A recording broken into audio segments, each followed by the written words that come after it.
people know when the red sign goes up, we're live. When it comes off, we're not live. So, well, welcome, honourable members. And understanding order 8.211, I'm required to organise and chair a hustings after the close of nominations to ensure that members of the Keys have the opportunity to publicly question candidates ahead of the election. Members of the Legislative Council have also been invited to observe these proceedings, and I'm grateful to the President of Tynwald for allowing us to hold these hustings in the Legislative Council chamber. This makes it easier to make eye contact with the candidates from the chair, but also allows us to trial our filming in this chamber to make sure that this event is public. I'll start by giving each candidate 3 minutes to make an opening statement, and will allow a similar 3 minutes for closing statements when it appears to me that an adequate opportunity has been given to ask questions. I'd ask each candidate to keep their answers brief to allow as many questions as possible, but I will limit answers to 2 minutes to ensure this. Please wait to be introduced. This will allow me to regulate the timing and ensure the camera is pointing in the right direction when you start speaking, and there will be a short comfort break at the halfway point. Members have of course been free to meet the candidates outside of the hustings, and candidates have taken the opportunity to write to members, which is perfectly acceptable. Once the candidates have given their opening statements, I'd appreciate it if honourable members could signify their wish to ask a question by raising their hands, and I'll call them in the order that they catch my eye. I would appreciate it if members came forward to use the microphone at the front in order to ask their question. Can I ask everyone to take a moment to ensure that their telephones are turned to aircraft mode at least, if not silent. I'll show some leadership by doing that myself. So no fire alarms are scheduled, but if it does go off, follow me. Quickly. And the fastest way out of the building is through the historic staircase to our left here. The order of speaking today has been put into a random order by the Clerk of Tynwald's office, and this session's candidates are Barry Duncan, Barry Carbis, Andrew Jones, Matthew Goff, Ronald Berry, Gary Clewett and Peter Reid. And we will start with opening statements, and I call on Mr. Duncan to go first. Thank you very much. Please, remain seated. Okay. Sorry, thank you. Uh-oh. I won't start the clock. Perfect. First of all, Mr. Speaker, honourable members, I'm very proud to stand before you, or sit before you, as it happens, as a candidate for the Member of Legislative Council. Who am I? So I'm not that stalker that was in the public galleries since the end of January until now. I'm Barry Duncan. I was raised on the Wirral. My mum was a dinner lady. My dad was a fireman. I went to Wirral Grammar School. I left when I was 16. I then went to study at the local college, and I took BTEC National Diploma in Business Studies, which I passed. At the age of 18, one day after my birthday, I then decided to leave the comfort of my home and go to London to join the Metropolitan Police.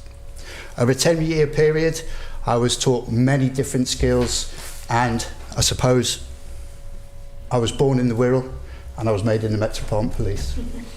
After 10 years of a career in the Metropolitan Police, through a turn of fate, I guess, I transitioned into the business world, starting from scratch my own company in experiential marketing. Experiential marketing, what is that? Well, it's £1 billion industry a year. An example, because I can see you all looking at me going, what is experiential marketing? Experiential marketing, a good example is a campaign that we ran for Coca-Cola. We were asked to sample 4 million cans of Diet Coke, lime and lemon, over a 4-day period, the 1st of January to the 4th of January. Yes, Christmas was off. How did we do it? We needed 386 staff to do so, and we interviewed 900 staff. It was a complex rollout across major train stations, synchronising perfectly with national TV campaign. You know the campaign. It's the one with the tortoise and the Diet Coke on its back coming up an escalator. No? Power of marketing, right? This just wasn't marketing, no. This was negotiations, contract, leadership, financial oversight, crisis management, 386 staff. It was needed. I believe that all of those skills are transferable and effective within the Legislative Council. In 2010, I moved to the island for family reasons, and from day one I embedded myself into local community through football and sport. I am a coach for Laxey AFC youth team and also for the Isle of Man. Why am I standing for MLC? Because I believe I can offer a unique blend of global business experience and local community engagement, I understand the challenges entrepreneurs face and how we can support sectors vital for the island's future. The role feels like a natural progression for me. I want to be a part of driving forward the island plan with you and creating a legacy that benefits future generations. If you vote for me, I will not let you down or the Isle of Man public down. Thank you very much. Thank you very much. Mr. Carbis. Thank you. My name's Barry Carbis. For my opening statement, I would suggest that for me, I put myself forward because the Isle of Man has got a unique political structure, a rich political history. For me personally, it would be an honour and a privilege to become an elected member or an appointed member of the Isle of Man Legislative Committee. The opportunity to apply for election to the LegCo came at the right time for me personally. I think it is an excellent opportunity. I am not a career politician, and given my age, it is unlikely I would be in a position to apply for a second term. However, that would depend on circumstances at the time regarding ability and overall health.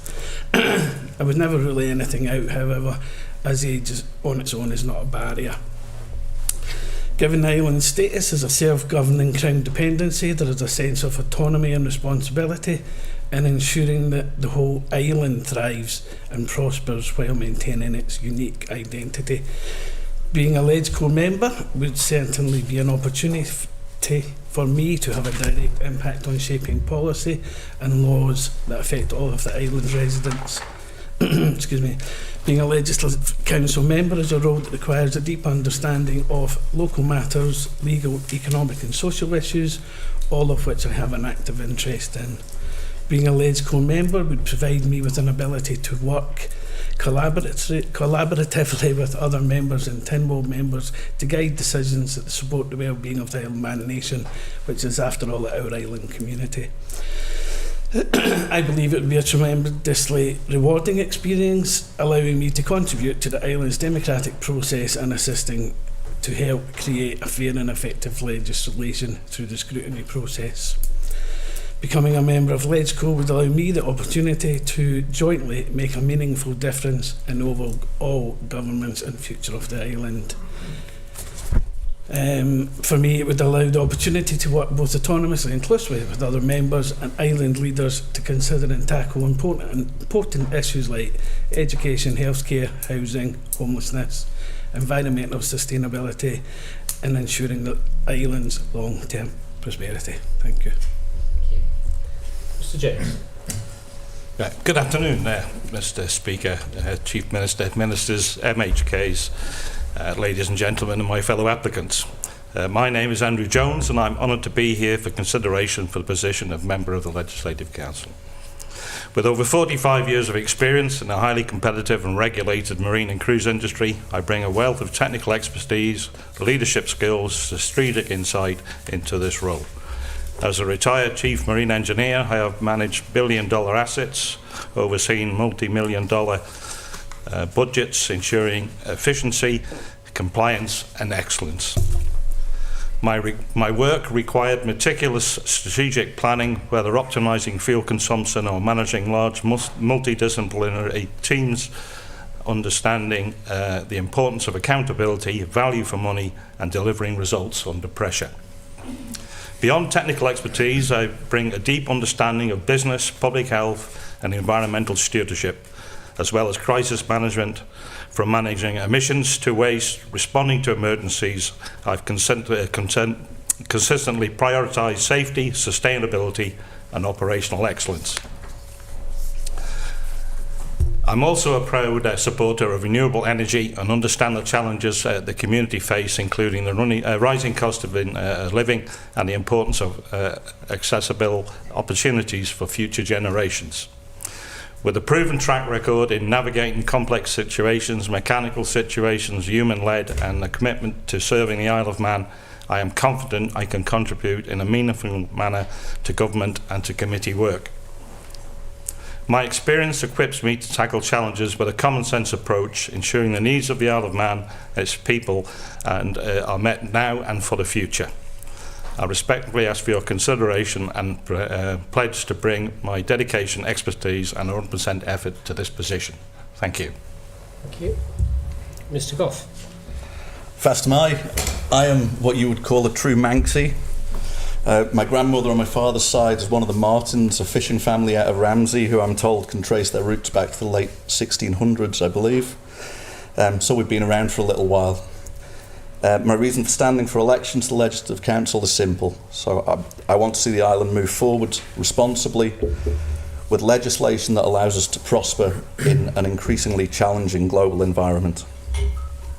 As a young man, before heading off to train as a ship's engineer, you're inundated with us this afternoon, it seems, travel around the world, I worked on the island in catering and retail. After returning from the Merchant Navy, I worked as an engineer for the steam packet, and later ran my own engineering company, which supported the local construction, farming and fishing industries.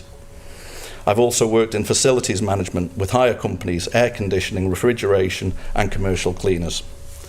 For the last 14 years, I've provided legislative advice, operational compliance services, quality and risk management to the shipping and superyacht industry, which is one of the most heavily regulated sectors in the world. While this may sound like a niche area, it's really not. Every vessel is like a microcosm of society, a small village with onboard measures and associated legislation which covers health, safety, security, environmental protection, incident management and emergency response, employment rights, accommodation services for crew and one or two demanding guests now and again, communication systems, power generation, garbage and sewage management. Almost any other aspect of day-to-day life you'd likely find on land. I've been responsible for more than 50 vessels at any one time, which has given me a great deal of experience with an extremely varied set of operational and legal requirements. Over the years, analysing regulatory instruments, international codes and conventions has become second nature.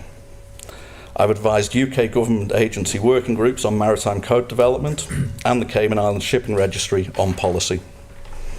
Through this work, I've become particularly capable when it comes to identifying regulatory gaps, conflicts and dependencies.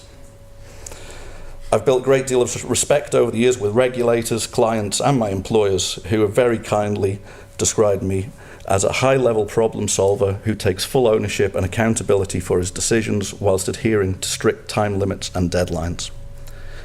I firmly believe that with my skill set and breadth of practical experience, expertise with international shipping legislation which covers an extremely wide range of subjects, and having provided legislative advice to government bodies and some of the world's highest profile and most demanding clients, I would be a valuable addition to the Legislative Council. Thank you. Thank you very much. Mr. Berry. Thank you. Fastamai. It's not every day that one gets the opportunity to pitch for the chance to be part of the oldest parliament in the world, so I consider it a great honour to get this far in the process, and I would like to thank my proposer and my seconders. So why do I want to be part of this great institution, and what can I bring to a position on Legislative Council? Well, I'm from a small local business background, and as a boy working in my mother's shop and had a range of summer jobs during the school holidays, I learned the value of great customer service and a strong work ethic. My early career was varied, starting in the wine trade at Heron and Brearley's, and later in Yorkshire and in Australia working for Gilby Vintners. I trained as a psychiatric nurse at Ballymona, and at Manx Radio started what would become a 45-year career in broadcasting. I've started, grown and sold 2 local businesses. The first, a full-service advertising agency, over 17 years working with blue-chip clients on and off the island, and eventually with an annual turnover of around 1.5 million sold the business to a London agency group. The second business was 3FM, started with 4 other investors and later acquiring the majority shareholding. As managing director, I developed the business into a multimedia company, embracing emerging technologies, developing video and online platforms, and taking the radio product to #1 for the under 55-year-olds. I sold my interest in 2022 and was invited to remain as chairman until September 23. Small businesses, I grant you, but teaching me skills ranging from business development to HR whilst managing cash flow and balancing the books. In between this, I was employed by government to develop the island's e-business sector in support to e-gaming, and I represented and promoted the island at conferences around the world, arranging hosted visits from international business leaders and entrepreneurs, and sitting on committees including the Gambling Forum and Sector Skills Committee. Even though the population of the island is relatively small, its citizens still demand service that befits larger towns and cities with bigger populations. Doing business on the island often means running twice as fast to get half as far. And as a small business owner, one has to have an eye for detail, an exemplary work ethic, be a great communicator, a people person, understand the value of teamwork, and on top of all that, be a visionary. These are skills that I've learned, and I believe that I can make a contribution to the good governance and future prosperity of the island, which is why I offer myself up for your consideration to serve as an elected member of Legislative Council. Thank you. Thank you very much. Mr. Cleric. First of all, Mr. Speaker, members, I offer a unique experience and perspective to both Legislative Council and Tynwald. People often wonder who and what I am exactly, because I do not slot into anyone's preconceived pigeonhole. On one hand, I'm a hard-nosed free market capitalist, and on the other, I have a significant social conscience driven by conscience. And unlike many, I see no real conflict between the two. Life is not a zero-sum game. I've lived in 7 countries, and I've always had a keen interest in politics. But I also bring decades of successful business experience, from starting, building, and acquiring companies to investing in people, products, technologies, and projects. I have successfully managed major government infrastructure projects, delivering on time and on budget. I have first-hand experience of moving and expanding companies across international boundaries, all within the context of multinational financial, legal, and regulatory frameworks, and constantly mitigating risk.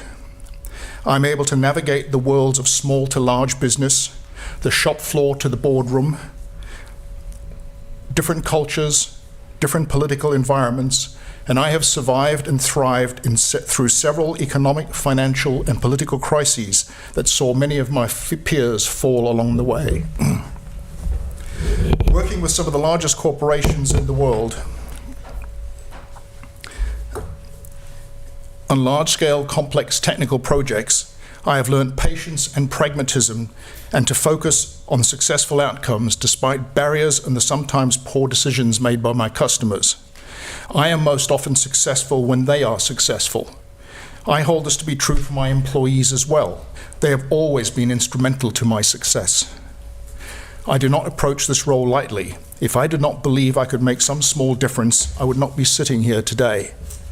My dedication to the task at hand that has contributed to my success in life will apply if I am elected. Those who know me from the Housing and Communities Board will, I am sure, attest to my diligence, including the fact that I've missed but one meeting in 2.5 years of my membership, and that due to unforeseen circumstances. I simply don't do 9 to 5. A general aspect of this role, in my mind, is to assist Keys and Tynwald to ensure that policy and legislation being brought forward are as robust as possible and benefit the people of our island. The constant and continuing review over many decades of legal contracts, statutory law and regulations, and business plans equip me to readily analyze, scrutinize, criticize, summarize, and advise on policies, plans, and legislation. Over the past several years, I have also spent many hours listening to Keys and Tynwald proceedings. In summary, this background... Sorry. You see, I'm going to be strict today. Mr. Reid. Thank you. Firstly, thank you. It's an honour to be here for me. This is the second time, you might be aware, that I've actually applied to become a member, and it's something that, you know, is an aspiration of mine, and something that would be a real honour if I were to be appointed, especially when you see how esteemed some of the people are that are going for this. I feel quite it's amazing to hear the other experiences. To talk about myself, I have an extensive background, as you're aware, in banking and in finance, but before that I left school at the age of 15 and I joined the Air Force, I went into air traffic, and eventually I was teaching air traffic to other people. And then I moved out of that. I got married and didn't want to move all over the world still with my family, and decided to go into banking. And started out investing money for people, and was reasonably successful at that. I moved on from there and actually started up contact centres, back office operations, and started to really understand one of my strengths, which was attention to detail and understanding how to process re-engineer things and actually get involved in quite complex areas. From there, I moved on and started to do strategy for some of the insurance companies within our bank, and also drove strategy for some of the retail operations. And then latterly came over to the Isle of Man and ran the international business from here. And what we did there was we actually drew a number of jobs from around the world as we retrenched back to the UK, but brought the jobs here. And I'm very proud of the fact that we established a large number of jobs for experts in the Isle of Man. Why have I applied? I believe I have a lot of experience that I can offer, particularly around legislation. I've driven legislation from the Bankers Association and also from Lloyd's, where I worked previously. We've been involved in acts and getting legislation set up. I've also been involved in the money val process previously, represented as president of the Bankers Association and the president. And as well as that, I've been for the last couple of years on the skills board as the chairman, as an independent chair. And that's been a very important role to me, because that's allowed me to straddle between government, education and private business. And I think the second part of that is the fact that actually I am a very good communicator, and I say that it's quite difficult to praise yourself, but I've had a lot of success broaching boards, broaching disparate areas, and actually getting collegiate advocacy.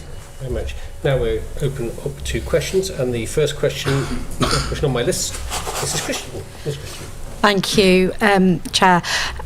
So thank you all for coming this afternoon. It's greatly appreciated that you've given up your time and also are taking a risk to do something like this. So it's really honourable that you're doing that. So my first question is, can you give a brief example of a piece of legislation, either current bill or past act, which you believe has unintended consequences? And could you expand? Thank you. Current bill or past legislation that may have unintended consequences. First, to start us off on this, Mr. Carbis. Thank you, Mr. Speaker. That's a good question. Sorry, what's the question? Current bill and unintended consequences. From the bill. So for me, I have to think on my feet on this one. Current bills, unintended consequences. For me, I suppose completely off the top of my head, current bills, it would be in relation to the assisted dying bill. It's very contentious. It is a matter that will affect so many people on the Isle of Man. I think thinking out loud, I think the unintended consequences would be in relation to the need for a capacity act or a mental capacity act to be in place, and I think that in the most recent sitting has been moved forward to the next or to future decision making on the Isle of Man. I think there's people need to be protected in respect of the capacity. I've considered this previously along the lines of everybody thinks that Switzerland has the most used system for choosing to end your life. I think Belgium has the longest consequences. They've got the most history of doing this, not Switzerland. So Belgium, I think, started off like the Isle of Man. It would be adults only. and in 10, 15 years since they've had it in place, I think it's actually 20 years, but I think at year 10 or year 15, they moved to bring children into this. Sorry. Thank you. Thank you. Mr. Jones. Yeah, well, I would go along with the same thing, the assisted dying bill. I think I'd be concerned really about doctors and nurses and contract changes, bringing the bill in and protecting their rights as well, because if they strongly agree or disagree with what they're doing, we may see people refusing to do it, or perhaps thinking about their career in the Isle of Man and moving away. So that would be my contentious part of that bill. Thank you much. Mr. Goff. I'll take something a little bit different, I think. I think the Safe Access Zones and Protected Public Places Bill is, while very well intentioned, I think it could definitely have some unintended consequences if the enforcement mechanisms are not correct, and the wording is not correct. It has the potential to impact on public freedoms, protests, peaceful protests, for example, which everyone has a right to do so. I also think there is the potential, depending on the exact wording of it, it could limit general activity in certain spaces. I mean, in my head I've got the old cartoon image of the no ball games sign hanging on the wall. So I think that needs to be very carefully examined with regard to balancing the intent of the bill, which is probably good, with the impact on public freedoms. Thank you. Mr. Berry. I think there are a number of bills actually before at various stages. Assisted dying, of course, is I guess probably an easy one to pick because of the various rabbit holes that you can go down in terms of consequences of that. I think local government, I think that bill has got consequences that may not be palatable with certain people in the population, certainly commissioners. For me, the Isle of Man Constitution Bill is quite an interesting one because, you know, we're in a situation where perhaps we need to review what our constitution looks like.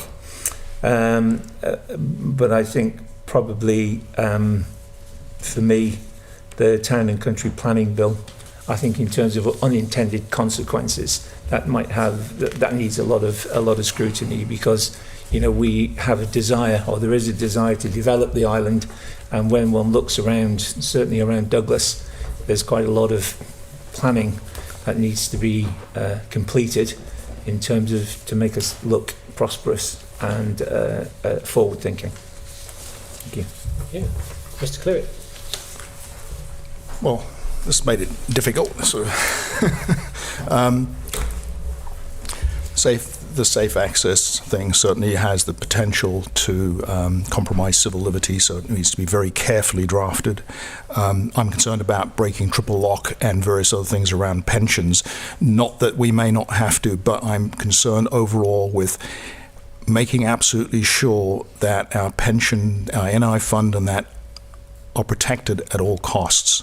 We can't afford to fail on that at any stage of the game.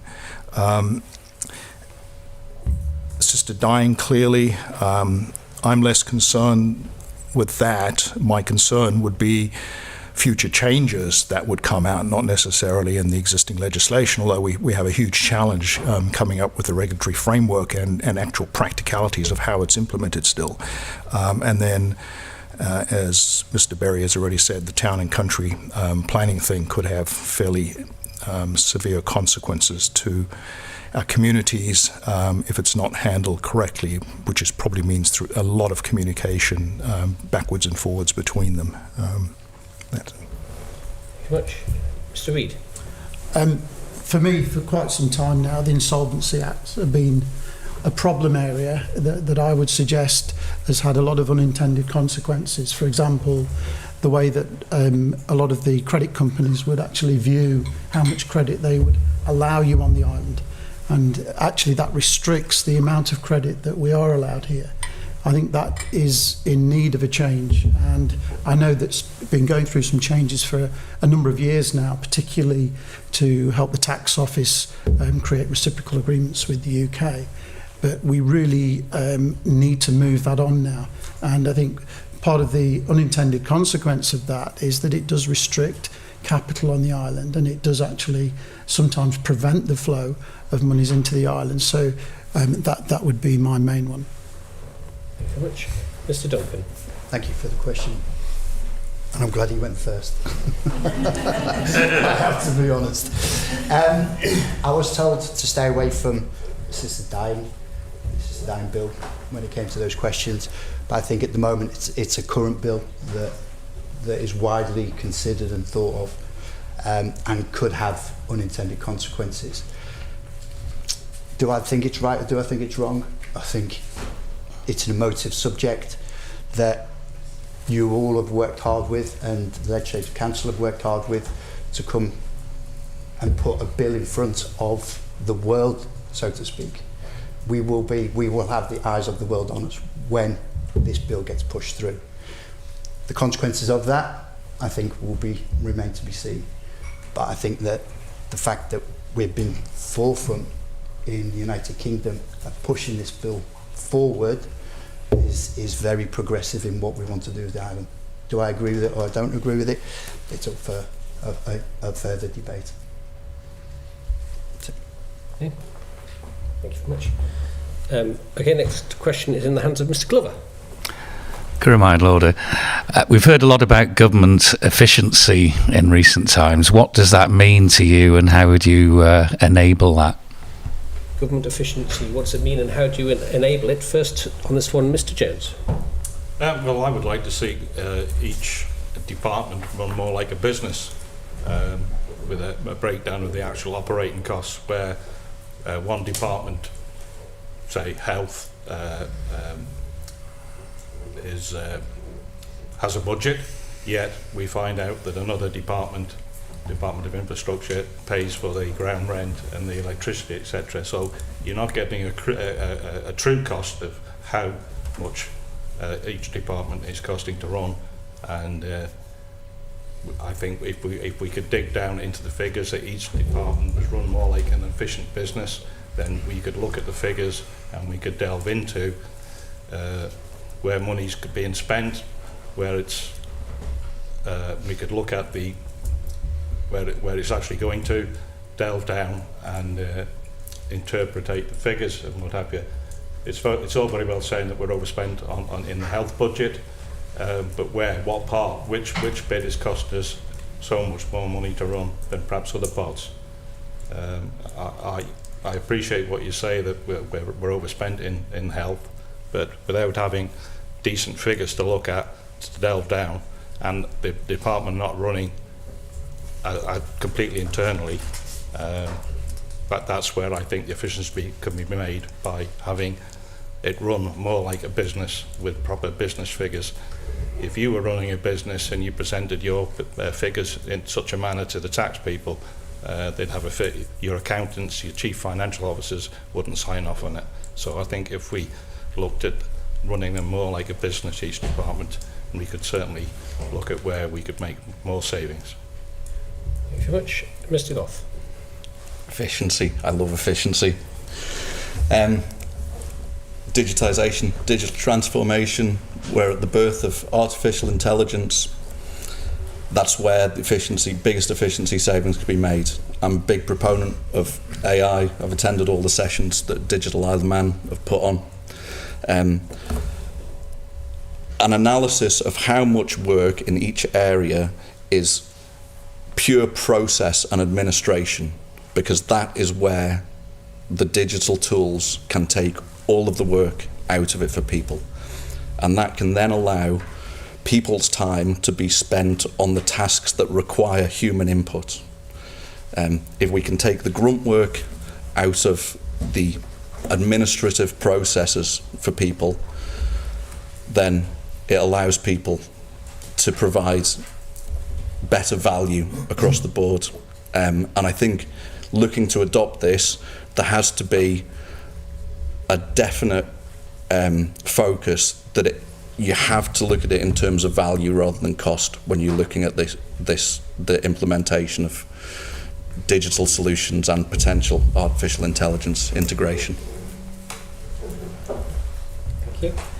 Mr. Berry. Thank you for the question. I think sort of when any democracy needs to have a look at itself and make sure that it's fit for purpose and change as we go on.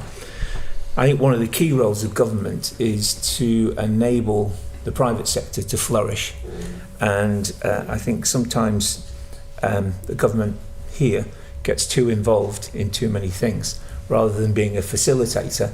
It tends to have its fingers in many pies. It was interesting, this morning I was reading about Singapore. Singapore has 2.5% of its population working in the public sector, as opposed to about 23% on the Isle of Man. So efficiencies can be had, and I agree with Andrew that AI is one area. I don't think that we fully understand. I think anybody fully understands AI or the role of AI, but I think it needs to be understood more. And I think sort of communication is key to effective government. I think communication internally and externally needs to be improved, and if we can improve that, everybody get on the same page and communicate it well to the outside world, then I think we stand a very good chance of becoming a very buoyant and healthy economy. Thank you. Mr. Clewitt. Thank you for the question. Clearly, spending needs better control. At some point, I really believe that we are going to be looking at tax increases for people on the island.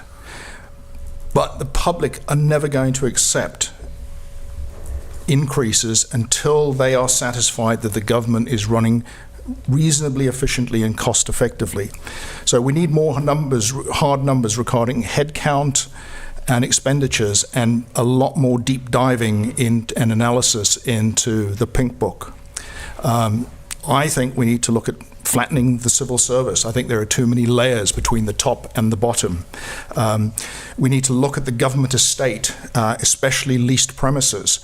What are the occupancy rates and rents that we're paying? Can we consolidate departments and staffing, which actually might lead to reducing siloing in government? And I'm a great believer in talking to employees at the coalface. They're the ones that are best capable of identifying inefficiencies, bottlenecks, and various other things in the jobs they do on a daily basis. And perhaps there should be some incentive system set in place for government employees, civil servants, to actually be able to make recommendations and perhaps pay them a bonus on whatever they can save us. I also believe that most government employees, and especially all executives in government, need to be resident on island. I've run many companies. I am a great believer in management by walking around, which means you go around, you walk around, and you look and see what's happening for yourself. You can't do that if you are remote. I'm a technologist. I've been working on neural networks and AI for over 20 years. I know what it can do and what it can't do. And there is great potential, but there's also great risk, because if it's not done properly, it can make the problems we have even worse. Thank you. And Mr. Reid. Well, I've spent probably the last 30 odd years focusing on how do we improve things, not just through cost, but also on value. And some of the things that we talked about already are great enablers, but you've really got to go back and say, what is your purpose and what is the value of what you're doing? Where is that value for your electorate? And when you've done that, then you can start to say, well, we'll start to use these enablers, but not focus on the failures, but focus on that value.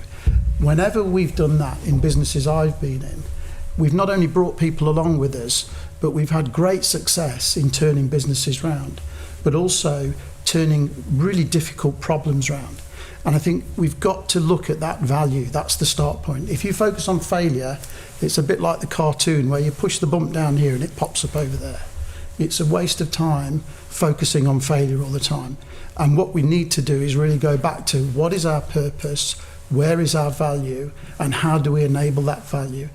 What you can then do is start to move your resource and your expertise and transfer that onto things of value. Very much. Mr. Duncan. Thank you for the question, Honourable Member. Government efficiency to me screams money savings. I went to the meeting on Friday with the Treasury Minister, very well represented meeting. There's lots of money being given to lots of departments. As part of a global business operation that I run, the swear word is procurement. They come to me and they ask me on a minute by minute, day by day basis, what have I spent, how have I spent it, and what have I got from that? If I can tell them on a day-to-day basis how, they come back to me and say, we can save money here, here and here. We discuss it, I agree with it, we make money, bottom line. I don't know how good the procurement department is within the departments. However, if we empower the procurement departments, we will save lots and lots of money. This budget, there's lots of money being given to different departments. Can we show efficiencies that at the end of our year, we can either give money back or we can give money back to different departments who need it because they have not been able to keep within the budget and overspent. Efficiencies is about money, and efficiencies is about saving money and making money. Thank you. Very much. Mr. Carvis. Thank you. Good question. Lots of answers. So for me, perhaps, I think my experience is there's too many departments who work in silo. We need less silo working, we need more joined up working. Every department has budget constraints, every family's got their own budget constraints. There is, somebody's mentioned digital transformation. I think that has a potential to save a lot of government money. I think that the government needs new income streams. I think there should be a focus on new technology. There could be a focus on wind energy, solar power, energy storage solutions, hydroelectric power, sustainable agriculture and aquaculture on Isle of Man. Massive potential. You've got waste to energy technologies that the government could be investing in or making money from. For me, the government itself, and I use government departments, I don't believe that they use their global buying power as well as they possibly could. And that includes on island and what they purchase on island, from the smallest items to the largest items. A simple example would be the purchase of heating oil for some of the buildings. I've recently noticed in our office that I think we've paid in the region of between £600 or £700 more per tank than I would be paying as a consumer, as an individual. If that's going across government, there's a need to save money. Another thing I would suggest is money that's earned on island really needs to be spent on island, and far too much of this is flown off island with off island consultants. Yeah. Very much. Our next question is in the hands of Mrs. Kane. Thank you. Good afternoon, and thank you for putting yourself forward for Legislative Council. But on that point, I'm interested to know why you put yourself forward for Legislative Council rather than stand for the House of Keys. And a second part to the question, if you were unsuccessful for this position in Legislative Council, would you consider standing in the House of Keys election next year? Okay, so why are you standing for Legislative Council, and would you stand for the House of Keys? First one on this one is Mr. Goff.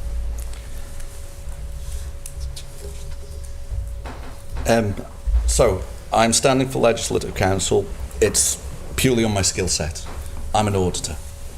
I review legislation for a living, and I have done for 14 years. I just feel my skill set is a better fit when I saw the job description for this, and I understood more of what Legislative Council does. It ties in with stuff that I've done in the past with work with UK government working groups and things like that, and I just feel it is a more appropriate fit for my skill set than MHK. Second part of the question, would I consider standing at the next general election? It would require some thought. Never say never. I would certainly consider it, but I would also reverse the question on its head and say that if I was to be elected to the Legislative Council, I certainly would not stand in the 2026 general election. Thank you. Mr. Berry. Thank you for the question. For me, it's a question of timing. I've always had an interest in local politics through the work that I've done, but also working with my agency and working for various government departments. Why LegCo? I think I've got a skill set that I think is right for LegCo. I think the advantages that or the sort of lessons I've learned in small business do bring something to the table that can add to the mix in Legislative Council. I think from a point of view of timing, I think sort of I did look at it last time there were seats, and I was too heavily involved in 3FM at the time, which the timing wasn't right. So now the time is right for me. As far as MHK is concerned, I did actually consider MHK, and I did stand against the Chief Minister's father in Kurt Michael in, I think it was 2007. Miles Walker told me how to run an election. I didn't take any notice of him, and consequently, I did get about 25% of the vote, however.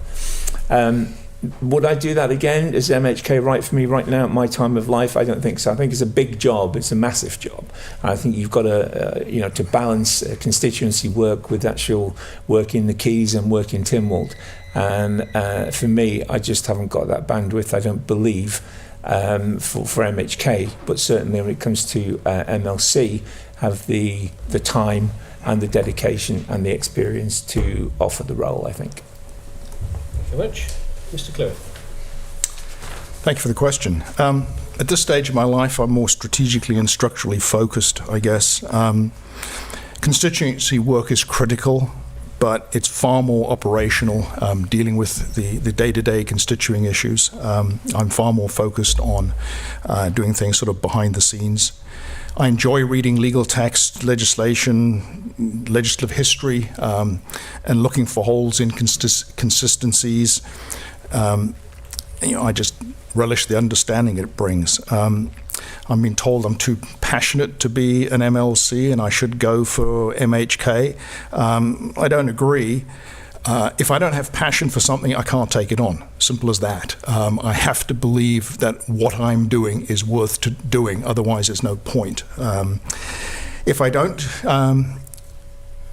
get elected, MHK, likely not. It's very much more hands-on in terms of dealing with constituents and things. I have a lot of other interests and things that I would prefer to get on with. Thank you. Mr. Bede. As to why I want to do this, I want to make a difference, genuinely. That is something that I've always wanted to do. The island's been brilliant to me, and I love the Isle of Man, and I'm not ashamed of saying that. I love living here. I love the people here. It's given me a fantastic standard of living. I married my wife here, and to serve as a member would be a real privilege to me. So that's where I start from. I also think that, I would have a lot to offer. But in terms of standing as an MHK, yes, I would consider that. If you didn't vote for me, maybe the public would. That might be a thought. But, I really want to have a say. I'm really sick of people complaining about things, but not doing anything about it. And it's quite surprising the number of people that have approached me saying, "Oh, well, if you're successful, you can do this and you can do that," without thinking about what they might be able to do. So, you know, I want to do something, and I want to do some positive things for the island in the way that the island's looked after me.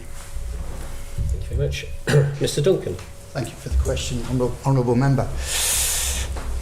MLC was suggested to me by an MLC, having told the person a story about my life and my career, and you've only got a brief section of it.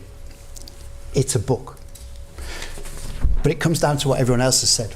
I have the skill set to sit and represent the people as an MLC. As an MHK, I'm a part of the community of Garth. So thank you for the question, Daphne. I'm a part of the community of Garth through the sports, through the youth and through the children. I do like to go to the Shore pub on a Saturday. There are other pubs in the village, but the Shore is opposite a pizza place. And I like to discuss and speak to the people in there, the local community, about their sons and their daughters now in the footballing world. I enjoy that. I enjoy that freedom away from business life. So, MHK at this stage, no, I leave it to the experts. However, I do believe that if you put that tick in a box for me for the MLC role, I will be able to help and assist you with decisions that suit my skill set. And that's it. Thank you. Thank you very much. Mr. Carvis. Thank you very much. Simple answer, I think. I would most likely never want to be an MHK. I think that's one of the hardest jobs on the planet, never mind the island. To be to put yourself up for that, is congratulations to you all. For me, being an MLC, while still very public facing, is slightly less anonymous than being an MHK. MHKs are at the forefront. You're in the public's mind all the time. For me, I think you've got the most significantly hard job. Your constituency work takes a significant time.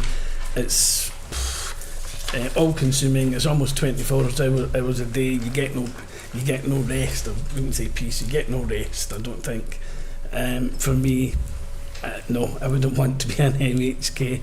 The reason I stood for being a member of LegCo, as I said earlier in my opening statement, the opportunity came at the right time for me. I would see it as an honour and a privilege to be here. I'm trying to think anything else. I would like to, as a member of LegCo, I would just allow me the opportunity to make a meaningful difference. As an MHK, no thank you. As an MLC, yes, okay, thank you. Thank you very much. Mr. Jones. Why stand? Well, the Isle of Man has been very good to me and my family over the years. I was educated and trained initially here, then went on to have a very successful career for spanning 45 years, which has given me many attributes, skills and experiences. Therefore, I wish to give back to the Isle of Man, to the Isle of Man people, and contribute in the most meaningful way I can to the Manx way of life. Simple as that. As for being an MHK, it's a very worthy job, very worthy position, but for me it's a career, and I've had my career, and to do the things I would like to achieve, you would have to do 4 or 5 terms, and I'd be 80 odd by then, so it's too late for me to be an MHK. So that's my answer. Thank you. Thanks very much. Now, our next question is in the hands of Ms. Edge. Thank you very much, and thank you obviously for all applying to come and join us. My question is with regards to conflicts and conflicts of interest, and clearly some of you have put down on your applications what you're affiliated to. MHKs, we have to say up front, our affiliations and associations. That's not necessarily in place from that legal perspective for MLCs. So is there anything, I want to know how you would manage conflicts, and if you have got any associations or affiliations, is it your intention to resign those roles? Okay, so how would you manage your conflicts of interests? What affiliations and associations do you have, and what you might feel you need to give up in order to undertake the role? First one on this one, Mr. Berry. Thank you for the question. I don't have any conflicts of interest, I don't believe. I think I've been very open in my application in terms of what I'm involved in. I'm a trustee of the Children's Centre.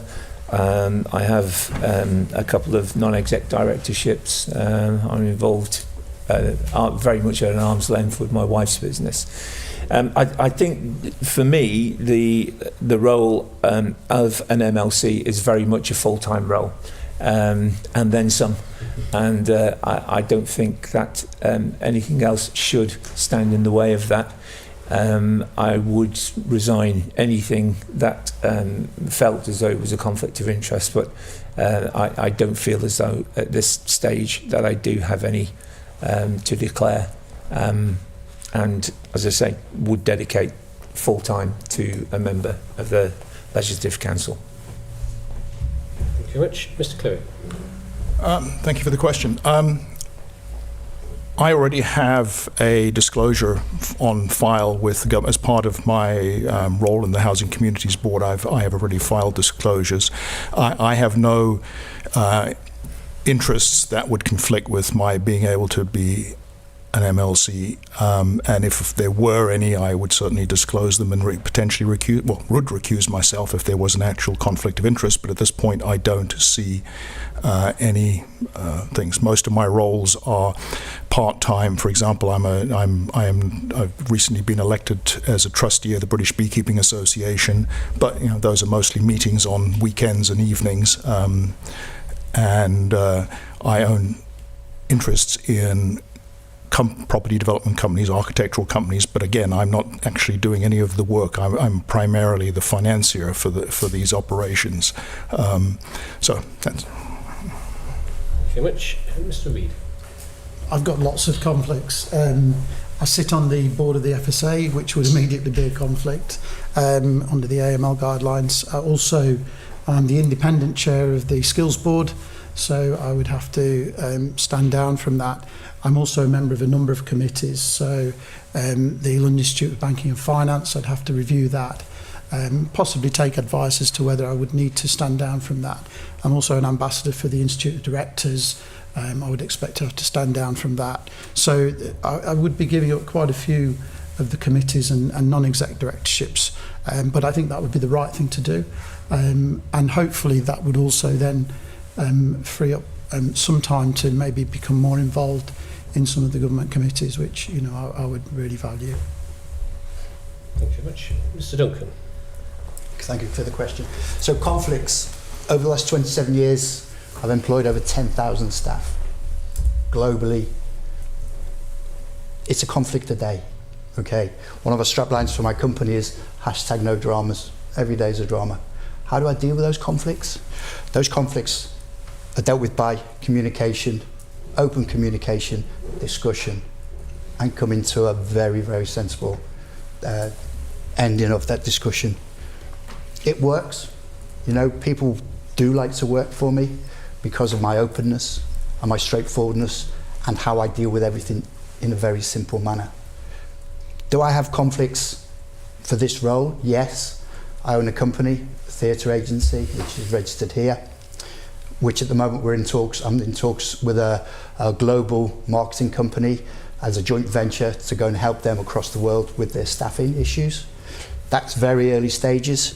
That my company here could be put down straight away because there's no other clients that I have because I've been concentrating on this and also the joint venture. Peter Greenhill did say I do have a conflict in the sense that as manager, assistant manager of LACSI AFC, I would have to give that up. I don't know whether he was being funny or not, but if it came to that, obviously I would give that up. But I think he was messing at the time.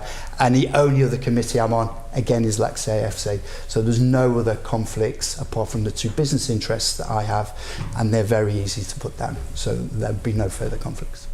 Thank you. Thank you very much. Mr. Carvis. Thank you. For me, if I was to become an elected member of the Legislative Council, it would be important to carefully consider any potential conflicts of interest or responsibilities. If elected to the Legislative Council, the right course of action would be to step away from my current employment I would focus solely on representing the best interests and welfare of the Isle of Man's residents. In any political position, I would suggest that transparency and integrity are key. As I said, I would resign from my current employment in order to maintain impartiality. For me, I would fully dedicate my attention to the public service and the role of a LegCo member. It would clearly be the ethical thing to do. Just for clarity, I have no realistic conflicts. I'm not a director, I'm not an employer. I am a member of Prospect Union through my current employment. I'm not a landlord, and I would suggest the only potential conflict I would have is my wife is employed by Manx Care. So other than that, I have no conflicts. Thank you. Thank you very much. Mr. Jones. I have no conflicts of interest. I'm ready to start work straight away.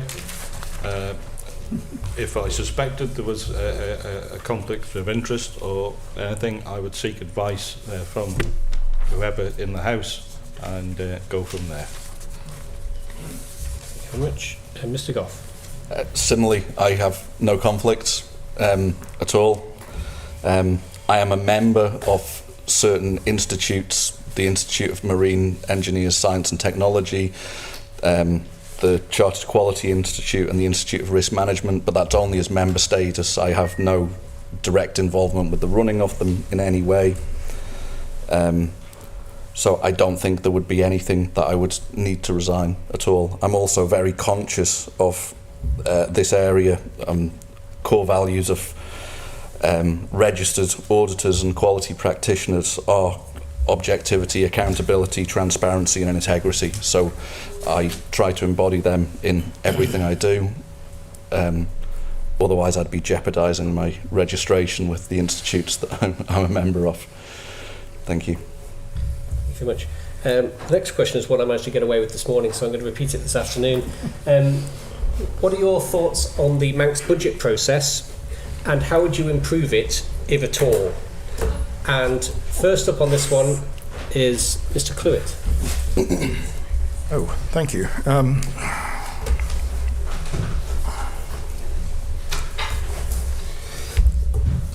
Having just sat through the most recent tenure where the budget was delivered, I have to say I'm not enthralled with the process that delivers such a complex set of documents and numbers to members at a very, very late stage. Now, I know there were complications and things, but the fact remains is that the process is opaque from the public's point of view. I think there needs to be more openness on that. Personally, you know, when I run my companies and things, when we do budgeting and things, we have a thing called a line item veto. That means that people can't bury all sorts of other things inside major expenditures and things, that everything needs to be subject to review, analysis, and potentially debate.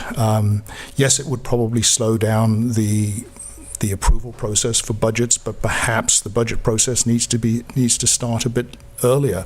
So I think there is good potential for reform. It doesn't have to be disruptive, but I think it will also assure the public that there is a more transparent process, and we will feel more comfortable. I think everyone will feel more comfortable that in actual fact what is being committed to being spent has been thoroughly at least reviewed and discussed. Thank you. Thank you very much. Mr. Reid. I mean, when I was in banking, we used to actually hold the budget breakfast the day after the budget. So I absolutely love the budgetary process because it enabled me to get all of our clients together, a lot of people from government, and actually talk about what had been announced by government, and then actually talk to the public about it afterwards. So from that point of view, it was a great process for us. Actually now though, it does feel a slightly different process because I'm looking at it from a different perspective. And one of the things, if I was to say, could it be improved, would be possibly the communication process. Some of the changes, particularly more at the last budget, was sort of almost there 6 months before. We knew we had to do things to help the health service, for example, because the budgets were way over. we knew that we would have to raise taxes. So maybe messaging before the budget could have helped with some of those areas that we had to change. And if I was to look at improvements that I would want to try and put in place, it would be to try and improve that process of communication. Thank you very much. Mr. Duncan. Well, Mr. Speaker, thank you for the question, and I'm glad you asked it, because after your comments and other people's comments, as the budget was presented, you need a new drum. So I've been on Amazon and I've bought you a steel drum so that when you do bang it, it hasn't got a hole in it, and it will annoy whoever is in power to actually allow the budget to be done in a different way. It is on its way. It should take 6 weeks. However, joking aside, it does need improving. I was a yes to the budget. However, there were caveats to that yes. You as MHKs, you as the eyes and the ears of the Manx public, I can imagine over the last week you've been asked 1 million questions in relation to the budget. Probably questions that you would have liked to have asked and had discussions with 1 month, 2 months previously, so that you could discuss it and you could come back to the government and say, this isn't going to go down well, or do you know what, that's perfect. And again, from Friday's meeting at the Palace Theatre, it was a positive. There was a positive feedback. However, the age of the people in that room were older than me. They were over 55, they were 60. So we need to engage in the budget process in a better way. And I'm going to use this terminology. We, as an island, are famous for the TT. As a government, we should be famous for the TT, and that is trust and transparency. And I believe that the budget this year has not given that trust and transparency to the people that matter, and that's the Manx public. Thank you very much. Mr. Carvis. Thank you. As I said previously, everyone is subject to government budgets and their own individual budgets. We all have to spend within that availability. I've heard public transparency is required. For me, it's along the same lines, there needs to be more public consultation, however, more public participation as well. There is a need for better communications with the public in relation to not only the budget but other parts of the Tynwald. It should be a much better two-way communications. For me, one way to improve it, or we could have improved it, was to have kept the 2% increase from last year's budget to continue funding Manx Care. It might not be popular, but people had already embraced it, so it's been reduced to 1%. Personally, I would have kept it at 2%. So, thank you. Thank you. Mr. Jones. Yeah, well, yes, I was actually in Tynwald for the budget, so I watched your frustrations before the actual presentation, and I agree. It is communication. You know, it seems to me that it wasn't communicated well enough internally, but we need to communicate as well with the public. As an example, the 1% efficiencies across departments to help, you know, with the health care issues. I would like to have seen a little bit more information of where those 1% savings would come from as a member of the public sitting in the gallery. Thank you very much. Mr. Goff. Could you just repeat the question for me, Mr. Yes, certainly. What are your thoughts on the budget process, and what would you do to improve it, if anything? Okay, so quite directly then, we're not talking about the budget itself, we're talking about the process. There has been a definite chain of events this year which was kicked off by the presentation of the Pink Book, then the subsequent debate in Tynwald about the triple lock. That was removed, required the budget to be amended at a late stage, which then required a suspension of standing orders in order to get everything through. This is, in my world, what we would call a near miss, and you look at the process itself, and you address it with corrective and preventive actions. The most obvious, glaring, kick you in the face one in this case is extend timescales to allow for any debate and pitfalls and adjustments to take place before it impacts on critical timescales at the end of the process. Thank you very much. Mr. Berry. Thank you, Mr. Speaker. I'm not really clear on how the Manx budget and UK budget processes differ. I'm not sure either whether public consultation is a good thing when it comes to budgets. I mean, I think sort of a lot of members of the public who do reply to consultations do it from an informed basis. I think there's a fair amount of ill information or ill-informed people that do communicate or that do reply to consultations. So I'm not so sure how that would improve things. I equally don't know how much consultation between members there is pre-budget, but I think maybe more input from the members, maybe more involvement. I know we do see one or two things getting leaked out from the budget that sort of the public then pick up on. But I think the word that's gone round and the word that I've mentioned more than once is communication. I think that's very, very important in between departments and in between the and to the members of the public as well.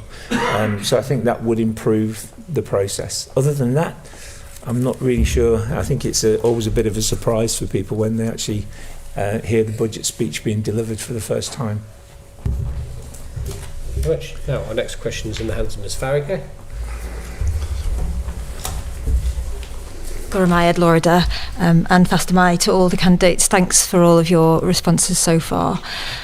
So one of the things that we face as politicians increasingly, it seems, is a lack of public trust.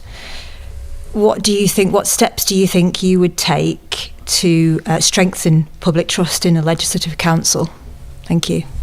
Yeah, so what would you do to improve trust in politicians and the Legislative Council? First on that, Mr. Reid.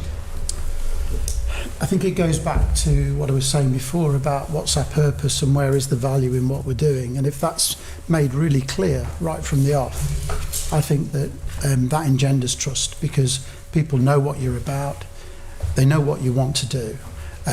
Because we don't have the same sort of politics as in the UK, it's fairly easy, isn't it, over there, for people to understand, well, they stand for this and they stand for that. But I think politicians here, it's not always easy to understand where they're coming from and what they stand for.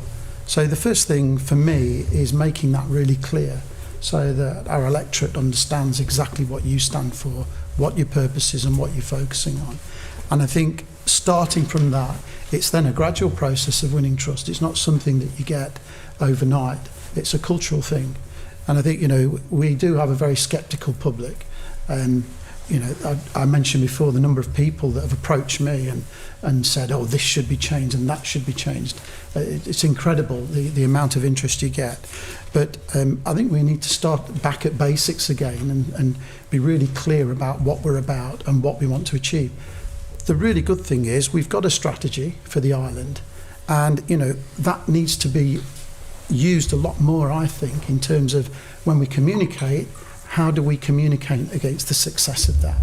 Do the public really believe that we think that strategy is achievable? And I'm not sure they do. So I think that's a really important part of starting to build up again, to say, are we going to achieve these employment numbers?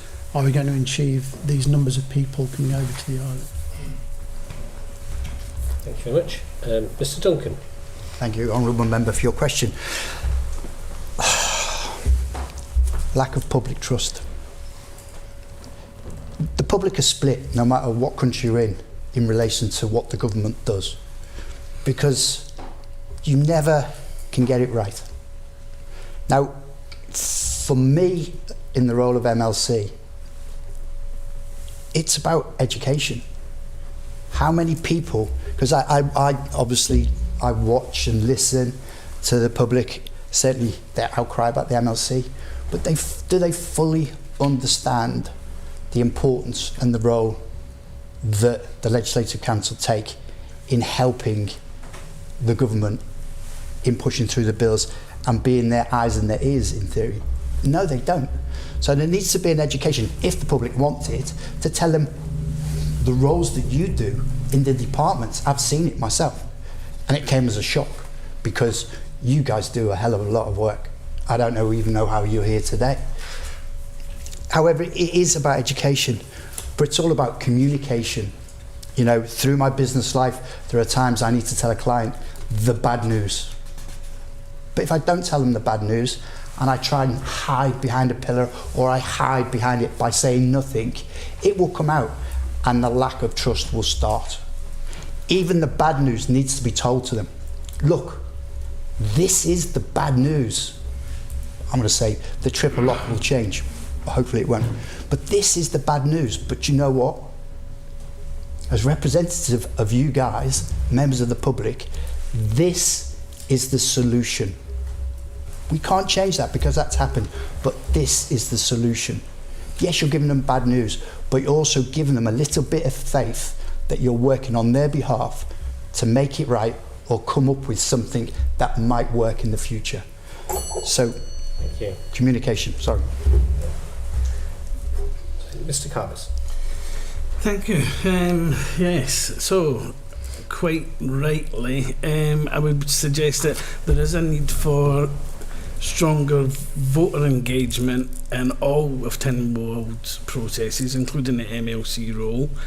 I think that at times there can be a lack of perceived trust, or for me, I would link it to the challenges of the current system. Quite simply, there's a lack of public accountability because there's a potential for members are appointed rather than elected. They're elected by MHKs, they're not elected by the members of the public. They've got therefore a limited representation of public opinion. Does the current system fully reflect public's evolving views or needs? There's a perceived lack of transparency. It could be argued that the appointment process can seem opaque or even politically motivated, and I think that can undermine the trust in the Legislative Council. If members are seen as being appointed for reasons other than merit or public interest, it could actually lead to a perception of favouritism or cronyism. There's a potential for stagnation if the system lacks regular turnover or opportunities for new voices to enter the council. It risks stagnation in terms of new ideas, innovation, responsiveness to changing societal needs. Thank you. Thank you very much. Mr. Jones. Well, people want trust, they want value for money, they want accountability, they want openness. You need to make yourself available, the availability for people to engage and talk with you. You need obviously respect for each other. You need that common touch, and you need to listen. And if you can put all them together and work with people that you work with and work with amongst people, then we'll certainly be on a better track than perhaps we are now. Thank you very much. Mr. Goff. If you listen to the echo chamber of negativity that is social media, you will see the same 100 or so dissenting voices all waving their fists and saying, this is undemocratic, how dare you have an unelected council. The same individuals will be shaking their fist and complaining, why don't government listen to the recommendations of the reports that they've had commissioned and have come in the past?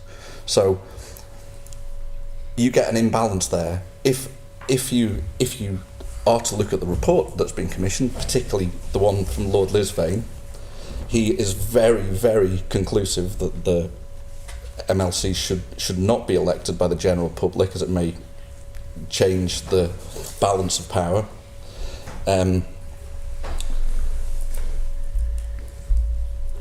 And it's you guys have been given, it's on you. You guys have been given the mandate by the public through being elected by them to deal with policy decisions and make executive decisions and to elect MLCs. So I think it's on you guys. I mean, if we quote Liz Vane, there's a strong criticism of the present arrangements, a cosy club, a retirement ticket, a cushy retirement or safe haven for MHKs who've served the government well, an old boys club, and so on. You need to make the decision to show them that that's not the case. I think that is what you have to do. And then the people that do come in need to be more visible and engage with the public more to explain their roles.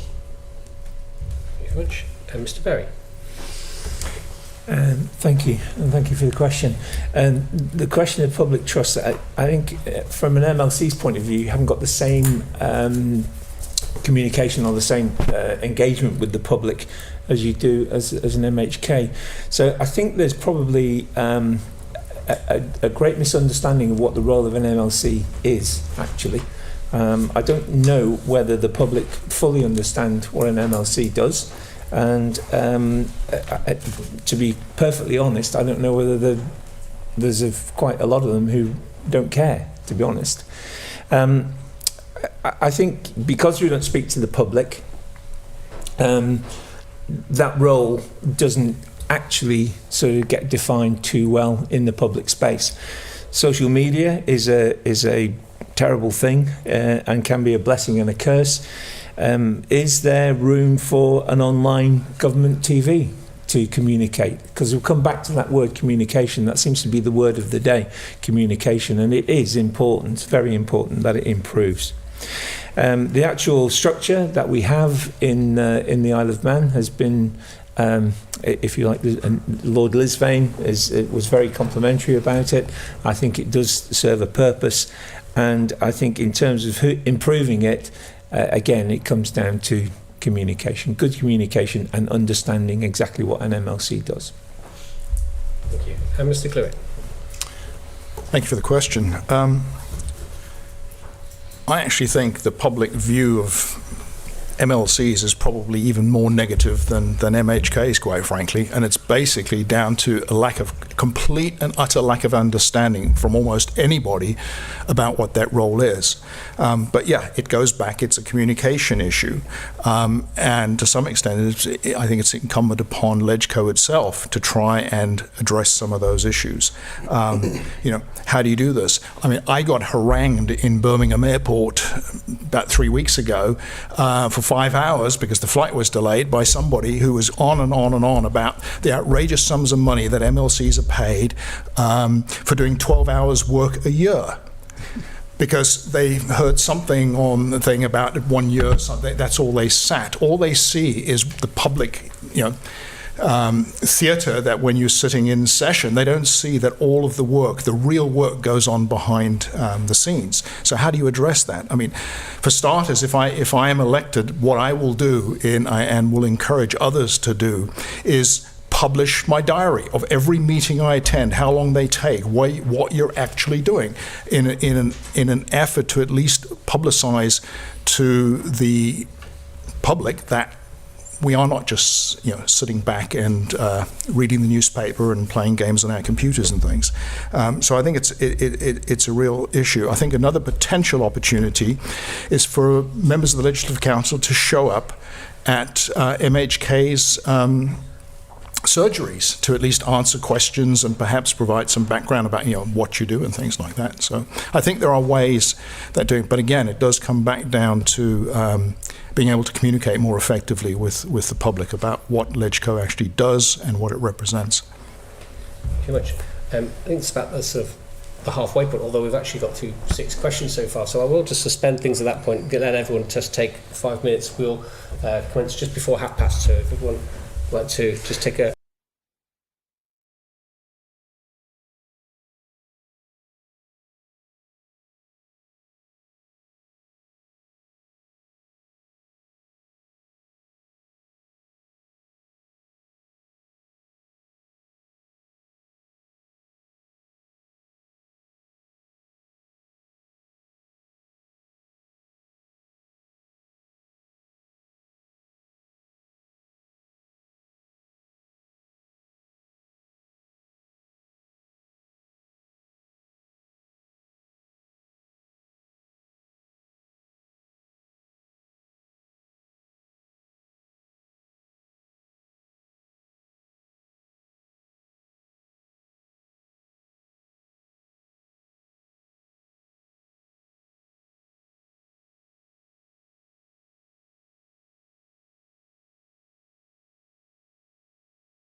Well, in which case then, thank you very much.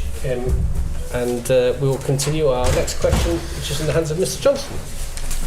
Thank you, Mr. Speaker, and thank you to all the candidates for being here this afternoon. I think, like most Western democracies, the Isle of Man and the Isle of Man government have got the challenges facing of a declining birth rate, an ageing population, and some of the challenges around the costs of delivering public services because of that and those challenges. So, whilst I recognise that MLCs do not do policy, if any of you here are successful, most of your term will be actually in the next administration.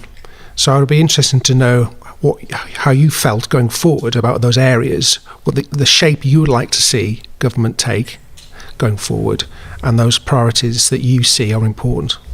Thank you. Thank you very much. So the questions around priorities for the next administration, and first on that is Mr. Duncan. Okay, unfortunately I can't help with the declining birth rate. However, we're looking at population growth to 100,000. How do we do that? Well, we kind of get people back that used to live here. I've got children who are now going through school, who will be 18, leaving to go to university, spend 2 years, 3 years on their degrees. It's getting them back into society, getting them back onto the Isle of Man, so that what they've learned and the skill set they've learned across, they can come back here from an entrepreneurial point of view, set up their own businesses. We encourage them back. Obviously the national insurance holiday is for students now, not for anybody else. That's an encouragement. We look at helping them with their student loans, either reduced interest or we pay some of it off for them. If we can get back that younger generation to the island, and the offering that we have then from an island plan point of view over the next 10 years, that will help bring money into the island. It'll help the trustworthiness of the island, because you've got the younger generation that will far outweigh the people that will be dying from the island. And one of the things I looked at how we can make a change to the island, and it's something that, and I know I've only got 3 minutes on this, but it's important. I listened to Manx radio interview with Castle Rushen year 12s and 13s about 2 or 3 weeks ago, and their question, or his question, was, who is the Chief Minister? No one could reply. Who is the Treasury? No one could reply. Who is the Education Minister? That's your 2 minutes. That's it. Sorry, I don't have 3 minutes. No, sorry. Next questions. Mr. Pappas. Yeah, thank you. Thank you for the question. The priorities, good grief, there's so many. For me, it's already been said, we need to bring back island residents, we need to bring back young people to the island. It's one of the best places in the world. I would suggest to raise a young family. That message needs to be sent out. I know there's been things tried to incentivise people to come to the Isle of Man. That needs to be reconsidered. For me, the Isle of Man's priorities is job creation. We need new jobs, we need new technologies. We're in a very fluent world where a lot of people can work from home, and they can choose to work, and we've got people on island who are working, who are being paid here but working elsewhere. That's not good for this economy. That money's being spent elsewhere. I have raised that. I have suggested earlier that we need to build a forward-looking economy. For me, we need to look at clean technology, digital services, sustainable tourism. We need to look at environmental impact of traditional sectors. There is a bigger, wider future out there, and I believe that the Isle of Man, if we do it correctly, can benefit from a thriving, balanced economy. But we need young people. We need a higher birth rate. The Isle of Man is in such a position to have, and I come back to the environment. It's always going to be here. The cost to electricity, gas is just only going to go up. We've got on Isle of Man massive potential for, as I've said, for offshore wind energy. solar power. I mean, I know the Isle of Man is not, it's the hottest place on the planet and it's not got the most sun. However, you've also got energy storage solutions. I'll stop there. Mr. James. Yeah, well, we need to have a plan longer term than what we have now. We need a 20 or 30-year plan so people have visibility of where we're going. We know we want to increase the population. We need a cross-section of society to come in, not just young working people, but with people with children, and obviously some retired people as well. We need to obviously boost the economy and achieve some more revenue. We need to look at the facilities that we need to provide people. If we're going to increase the population by 20,000, obviously we need medical facilities, schools, infrastructure. Do we need another reservoir? Where is all the water going to come from that people are going to use? We need to look at the work permit situation. Do we need to review it? Do we need to change it? Do we need to make it more fluid, where it could be perhaps reviewed every sitting of Tynwald? And if we need key workers to come in, we can change the rules very quickly to speed things up. I mean, the Isle of Man is a wonderful place to live, and we need to embrace that and encourage it. But we also need to look at the leisure facilities, the downtime, what's on offer in the Isle of Man. I think there's a lot that we need to sit down and have a view, and I think we need to, consult, members of the public more on what their requirements are as well. Thank you very much. Mr. Goff. I agree with everything that's been said so far. I think we do need young people to stay on the island or return to the island after university.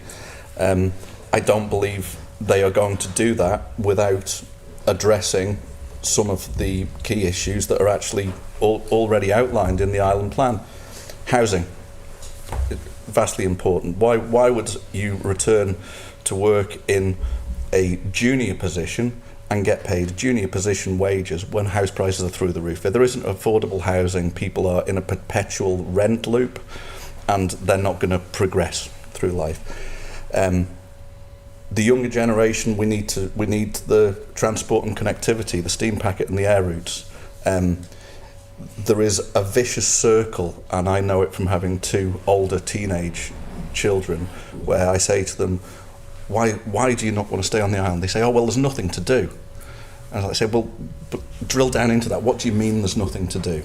Because there is plenty to do as far as I'm concerned, but from their perspective there isn't, because there aren't the volume of businesses providing the entertainment services and the social services that they want, because those businesses can't be sustained, because there aren't enough people of that age to sustain those businesses. So it goes in a loop. So the way to address that is to make the connectivity to the UK and Ireland better.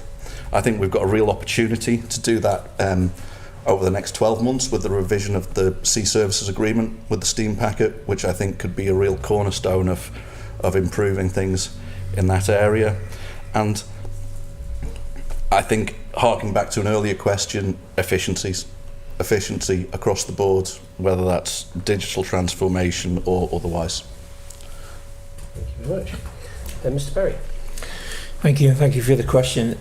I said in my opening statement that sometimes on the Isle of Man in business you've got to run twice as fast to get half as far, and that's largely down to a smaller population in terms of delivering a level of service that people see elsewhere in the world. Population growth, I think, is very, very important, but you've got to give a reason for people to be here, to come and live here, or to come back to the island. I always believe that, to be prosperous, you've got to look prosperous. So you have to create an environment that's going to attract people to come to the island. You've got to look as though you're forward thinking and moving forward. And as I said earlier on, that doesn't always look that way when you walk around Douglas. Priorities for a new government, I think education is head and shoulders above at the top of the list. I think we need to be looking at specialist roles for ICT and AI. I think creating a university type environment for students to come and live and work on the Isle of Man creates a transient population. Each student will put £10,000 plus a year into the economy. So I think that's a very important thing. And for a new administration, healthcare, I think that's very, very, very important. You've got to be able to have, if you're going to increase your population, you have to be able to look after them. So those would be my priorities: health, education, and in creating an environment that is good to do business and has a remit for growth. Thank you very much. Mr. Clewitt. Thanks for the question. I'm going to talk really fast because otherwise I could be here for 20 minutes. Setting a goal of 100,000 people is a fool's errand, quite frankly. If you want to increase the population, you improve the economy. You build the economy that is here, and the people will come. In fact, if we have a successful economy, we'll be beating them off. We spend an awful lot of effort attracting immigrants to this island, attracting new businesses to this island, but we do relatively little to help local businesses who are already here, who have already invested here, to expand and to potentially help them to do things like exporting and things, which would help our economy. So that's on that level. What I would like to see in the next 5 years, a housing being addressed through a £300 million bond that would allow us to build 1,000 new affordable and social houses over the next 5 to 10 years. Partial Russian school to be actually delivered. This is actually a distinct possibility. All department-owned sites, real estate, to be put into a central pool that is then made available on if you've got funding and if you've got a need, that the best piece of property for the specific need is made available and not hoarded by a different department. The NI fund must be stabilised. We need to start replenishing our reserves as opposed to depleting them. We need a comprehensive sea services agreement in place that provides the necessary political oversight over what is an essential service. I would like to see an upgraded IFR system at the airport so that planes can come in and out more readily given the weather conditions, and obviously more reliable transport links, that's both sea and air. Stop you there. Mr. Reid. Okay, so if our strategy is to be successful, we have to grow, we should really start by looking at other countries that have been successful at this. And if we only have to look across the water at places like Jersey, go as far as Singapore, and look at how they've actually grown their economies in terms of the numbers of people that are working there, but also in the way that they've changed their infrastructure as well. So the first thing for me is, we've got a strategy. If we believe in that strategy, we have to underpin that with successful approaches. And we should be stealing ideas from successful countries. And we can see that, for example, Jersey have grown their population to well over 100,000 in the last 10 years. Now, how's that happened? How have they done that? The second thing for me is I still believe that we do need a skills-based economy here.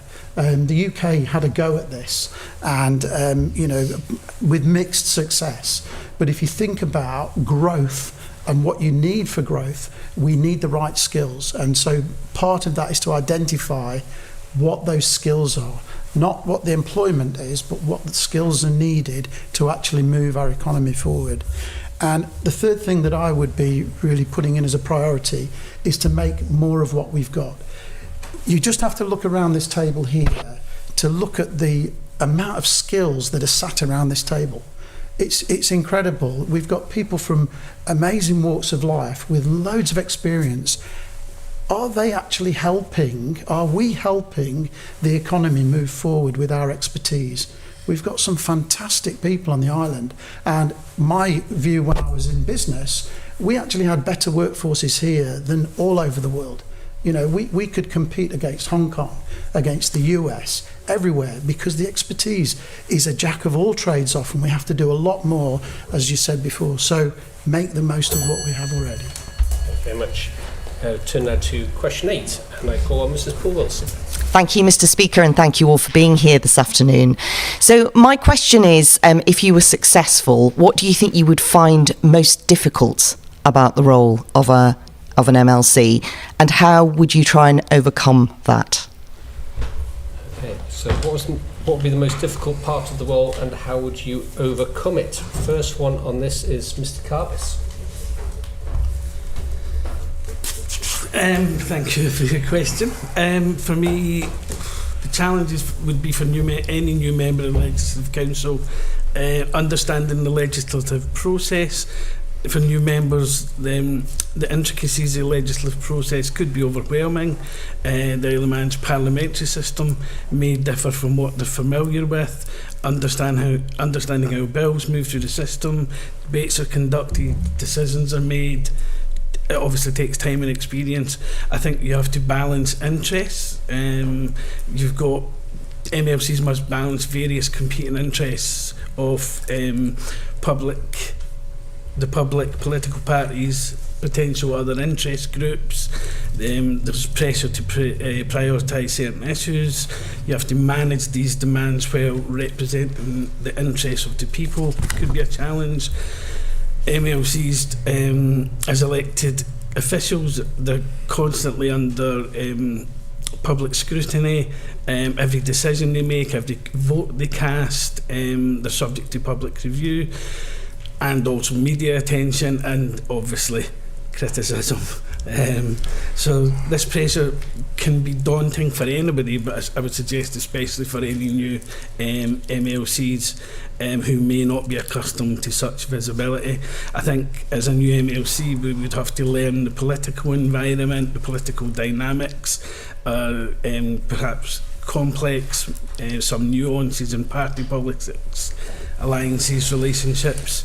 I think anybody who's coming into that must learn to navigate those dynamics. I forgot your second part of the question, sorry. How would you overcome? Work every day and just offer a level of time and commitment to understand the process. Stop you there. Mr. Jones. Well, I think I'm ready for the role. I will certainly, in the first 3 months, I will have to really learn the system, learn the procedures, and I would have to understand time management with the work on the legislative side, and if I get elected to committees or asked to sit on bodies or whatever, it will all be about time management. But once I've been doing the role for a few months, I think I will pretty much slot in and fit in very well. Thank you. Mr. Goff. I think one of the most challenging aspects would possibly be the offer of departmental work to sit as a political member on departments. I can see some pros and I can see some cons with it.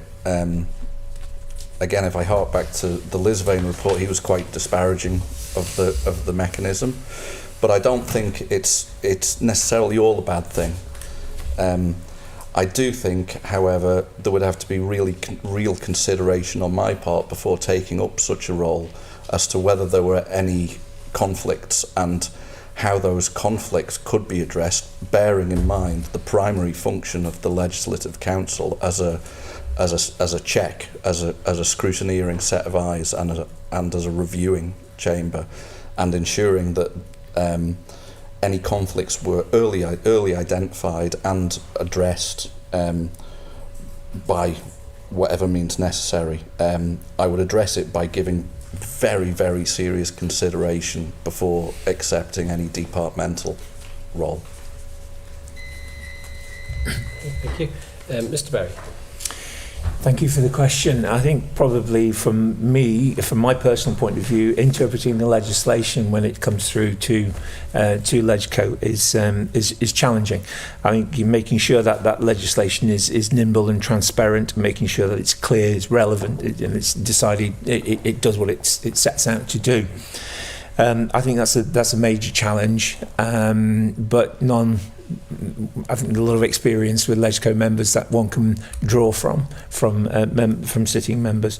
To overcome that, I think it's very important to be fostering good collaboration between Keys members and LegCo members. I think that working relationship is a very, very important part of the whole process. Thank you very much, Mr. Clewitt. Thank you for the question. From my role in the Housing Board, I've come a basic understanding of how the legislative process already works.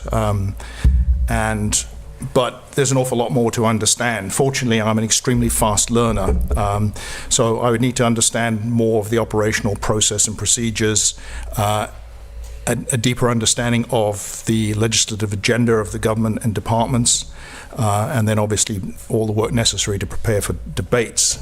So as I said, I'm a very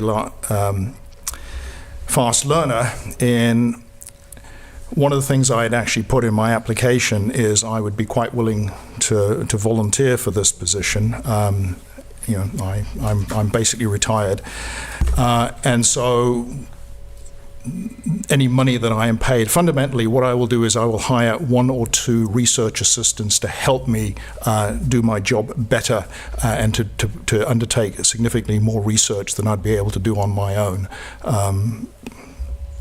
That's it. Thank you very much. Mr. Reid. I think the most important part for me is actually understanding the context around the legislation that's coming through and why we're doing it. You can read a bill or you can read information 3 or 4 times and still sometimes, although it might have that purpose at the beginning, it's hard to understand that. So the one thing that I've always done is I always go and talk to the author. I always try and find out what is the reasoning behind this, what are you trying to achieve? And I guess when you say what's the difficulty for me is, does that match up with us being successful as a nation? Does that match up to what we want to do in the longer term for the strategy? And that's the bit I need to understand. How do we overcome that? Well, obviously it's using the leather on your shoes and going and talking to people, but also trying to understand that context in a bit of a wider range. And once you do, the difficult part is, if you disagree with it, is how do you influence? How can you actually make amendments that do put that in the right place in your view? And how do you get that across to people that have spent a lot of time writing and studying and compiling this? And whether I've worked in boards or whether I've worked in business, that is always the challenge, is to see it from their point of view. So that's how I would overcome it. Try. Thank you very much. Mr. Duncan. Thank you, Honourable Member, for the question. If successful, well, I hope I will be successful, what will I find the most difficult? You guys.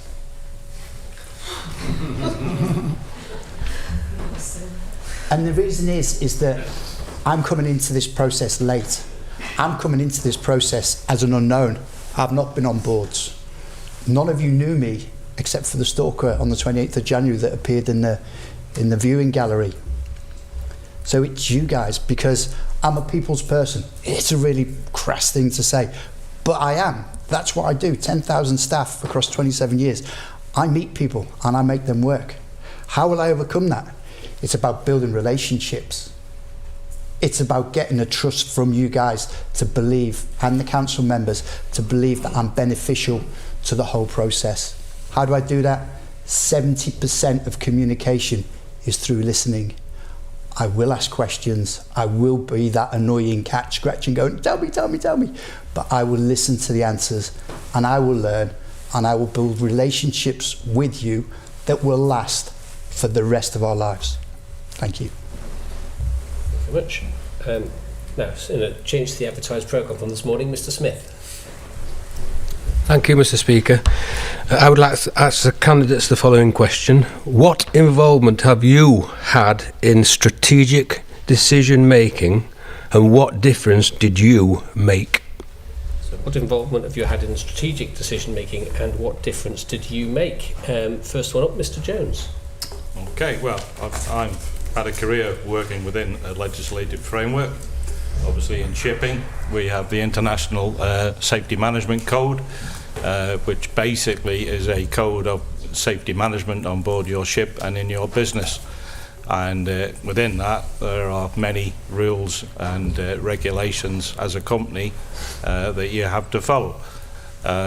And I'm used to obviously working within the guidelines and the rules and regulations, and then if I disagree with them or I feel there's a better way of doing something, then I can propose a change and make a change, and we can actually change the way we do. And we have a saying that do what you say and say what you do, and that's how we work. So I have a lot of experience in changing rules, working within the rules, and amending the rules. So I'm very comfortable with it. Okay.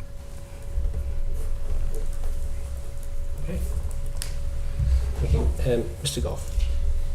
I think primarily for this context, my work with the UK government working groups on yacht code development, and also with the Cayman Islands Ship Registry on policy development is probably the most pertinent here. Although it's not me solely, it was part of a collective working towards a set of end goals. I have been heavily involved in raising subjects for initial discussion and also questioning aspects raised by others. Aside, in a business context, I'm quite a data freak. I look at numbers and I crunch numbers and I look at statistics and all of these things. I have convinced boards in business context to take a different approach based on the investigative work and statistical work that I've done in the background. Thank you. Mr. Berry? Thank you for the question. Being in business means having a strategy and then reviewing that strategy on a regular basis and amending it as circumstances change.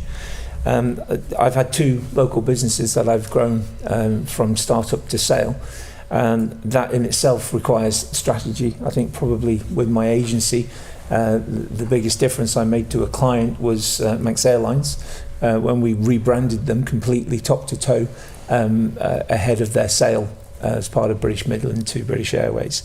3FM has been a fairly high profile process, shall we say, in terms of having to change strategy as we go along and navigate through the whole licenses and regulation minefield.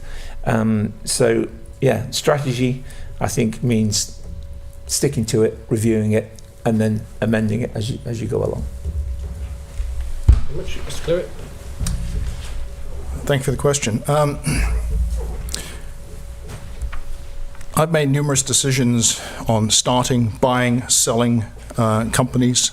So far, I've always been successful in my endeavors, making decisions to enter new markets, to expand internationally, to invest in new technologies. That's quite a different story. Investing in new technologies is fraught with risk, very, very high. High risk, high reward if you're successful. But we've been in situations where we've invested tens of millions of pounds in a product as a partnership with a major corporation, and at the very last minute they pull the plug on it. You learn from your mistakes. I've also made a strategic decision. I was elected as head of a non-profit in the United States, and my very first action was to hire a political lobbyist, and at what was seen as an outrageous sum of money, but it paid off in that we were able to get through in less than 1 year several pieces of legislation introduced, passed through an incredibly fractious parliament, and into a legislation within, as I say, it was less than 9 months total, start to finish, something that the organisation had been struggling for 6 years to try and get through without any success whatsoever. Thank you. Mr. Reid. Okay, so I've held a number of roles actually where I've been the head of strategy for large insurance companies in the UK under the group of of Lloyds Bank, and that's involved some very difficult decisions. And when you say about success, you know, we've done things that are quite amazing, such as reducing costs substantially and driving profit. But you know, there are always consequences to that, which means you start off with maybe 3,000 people working in a back office, and you end up with 1,500 people doing more work by utilising technology. So, you know, there's hard decisions in there. I've also been involved with the Skills Board, and we've driven the strategy that's been signed off now through Tynwald, which, you know, I am particularly proud of, because it took us quite some time to get to that strategy in terms of getting buy-in from all the members of that board. I've also been involved in driving strategy after failures, where if after the financial crisis, for example, I used to run the back office for the whole of the UK, and you know, there were certain demands on the bank, and we had to look at our international exposure, and that meant actually closing down a number of offices around the world and actually retrenching them, and we retrenched them to here. So I've been heavily involved in strategy, presenting to boards, and actually determining that strategy, presenting my papers along with the work of my colleagues. So quite a heavy involvement. Thank you very much. Mr. Duncan. Thank you, Honourable Member, for the question. Over the years, I've owned global companies, so most of the time I am the strategy maker, and I have to make difficult decisions. I go back to COVID. My client at the time was Travel Retail Duty Free Global. You can imagine, 23rd of March 2020, the client stopped everything. I had over 300 staff globally that were looking towards me to make a decision on what their futures were. Now, unfortunately, some of them slipped through the cracks and weren't able to get government help, be it the furlough scheme, in Spain being the ERTE scheme. And I had to make a decision based on future strategy. Do I help these guys? For sure I help these guys. Do I help my management team? For sure I have to help my management team. Because my strategy was, at some stage, 3 months' time, who knew, I will need them. And over an 18-month period, in fact 2 years in some countries, I took a business decision that has probably now brought me to where I am today, to help every single member of staff that I had, be it from 3 days, just sign a contract, to 7 years working for me, to just help them out, be it minimum wage, be it whatever I could do to help them out. And that decision will last with me for the rest of my career. But it was the right decision, because when we went live again, I had a workforce of over 100 people when no other rival company had it. That is the biggest decision of my life, apart from being here today. Thank you. And Mr. Carlos. Thank you very much. For me, I am a solution-focused person. I'm currently involved in various groups across Isle of Man and subgroups through my current employment, and I would suggest all of these involve strategic thinking skills and are task-orientated. I'm involved in the exploitation group on Isle of Man for adults and young people. I'm involved in the adult and child safeguarding board through the Isle of Man Safeguarding Board. I'm part of the senior management team and senior leadership team within my current role in prison and probation. One of the most focused things we're involved in just now is the electronic and monitoring tagging process for the Isle of Man criminal justice system, and for potential for court bail to be used in Isle of Man. For me, I would suggest I always use key skills to implement change in all areas. These would include communication skills, problem solving and critical thinking, conflict resolution, motivation skills, crisis management, and the main areas used to push through strategies include collaboration and teamwork and leadership, whilst taking responsibility and ownership for any individual or group actions. Thank you very much. Thank you very much. Now I can hand over to Mrs. Maltby for our next question, please. Guramaid, Mr Speaker, and pass to my candidates. Candidates have spoken about the lack of understanding by the public of what the role of an MLC is. Do you really think all that is required is a bit of education? Or would you support more major reform of how the council is structured, for instance, via an appointment commissioner or a public vote? Would you support major reform of the Legislative Council, I think, is the question. First of all, on this one, Mr Goff.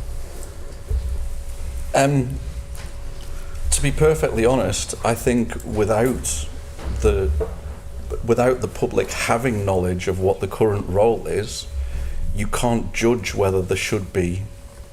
You can't effectively judge whether there should be reform or not. I mean, at the danger of repeating myself, I go back to an earlier statement, which is based on Lord Lisvane's report, where he was very much in favour of the current system. The method of electing people to the council has been adjusted since that report came out. And in terms of public opinion, I think it's got to be engagement as the first stage. If you don't have the understanding of something, it's very easy to criticise it. And if you have, but how to do that and how to measure it, even more importantly, is a real challenge. Thank you, Mr Berry. Thank you for the question. I do think that communication is important for the public to understand exactly what an MLC does, and for that matter to understand the length and breadth of the work that an MHK does as well. I also think that there is probably an argument to say a nominations committee or an appointment commissioner might be a better process for electing members to LegCo. And I say might be with a capital M. And as far as public vote is concerned, I'm not sure how that would work. What are you going to do? Are you going to do an all-island vote? If you do an all-island vote, which effectively you should have, then you are effectively electing the government. You end up with a bigger mandate than an MHK, and that's not right. It shouldn't be that way. So how do you select, those members for Legislative Council to be elected by the public, and where? It's a tough decision. So I think understanding and communication for those people who really want to know what an MLC does is key, and possibly thinking going forward a nominations commission. But I will end with saying LegCo is there to work collaboratively with the Keys. That's the whole purpose of it, to make sure that working relationship is a good working relationship, and it does the role, it does exactly what it's designed to do. That's important. So is it right that members of the Keys should elect LegCo? I think it is, absolutely. Mr Clewitt. Thank you for the question. Interesting topic, and I believe, she's no longer in the room. Mrs Edge has a motion before this coming Tynwald on this particular, very specific matter, and I will address some of her proposals. Candidates should not be proposed unless they have a support of it. Should not serve in government departments. This is a tricky one. I've asked several MHKs, and I'm quite perturbed that there does not appear to be any formal job description or position description of what a political member of a department does. And how would a political member's role differ from between an MLC in a department and an MHK in a department? It sounds like you sort of wing it. That's not healthy, in my opinion. So the downside with not allowing MLCs into departments is it's going to require a lot more of you, MHKs, to step up and serve in departments.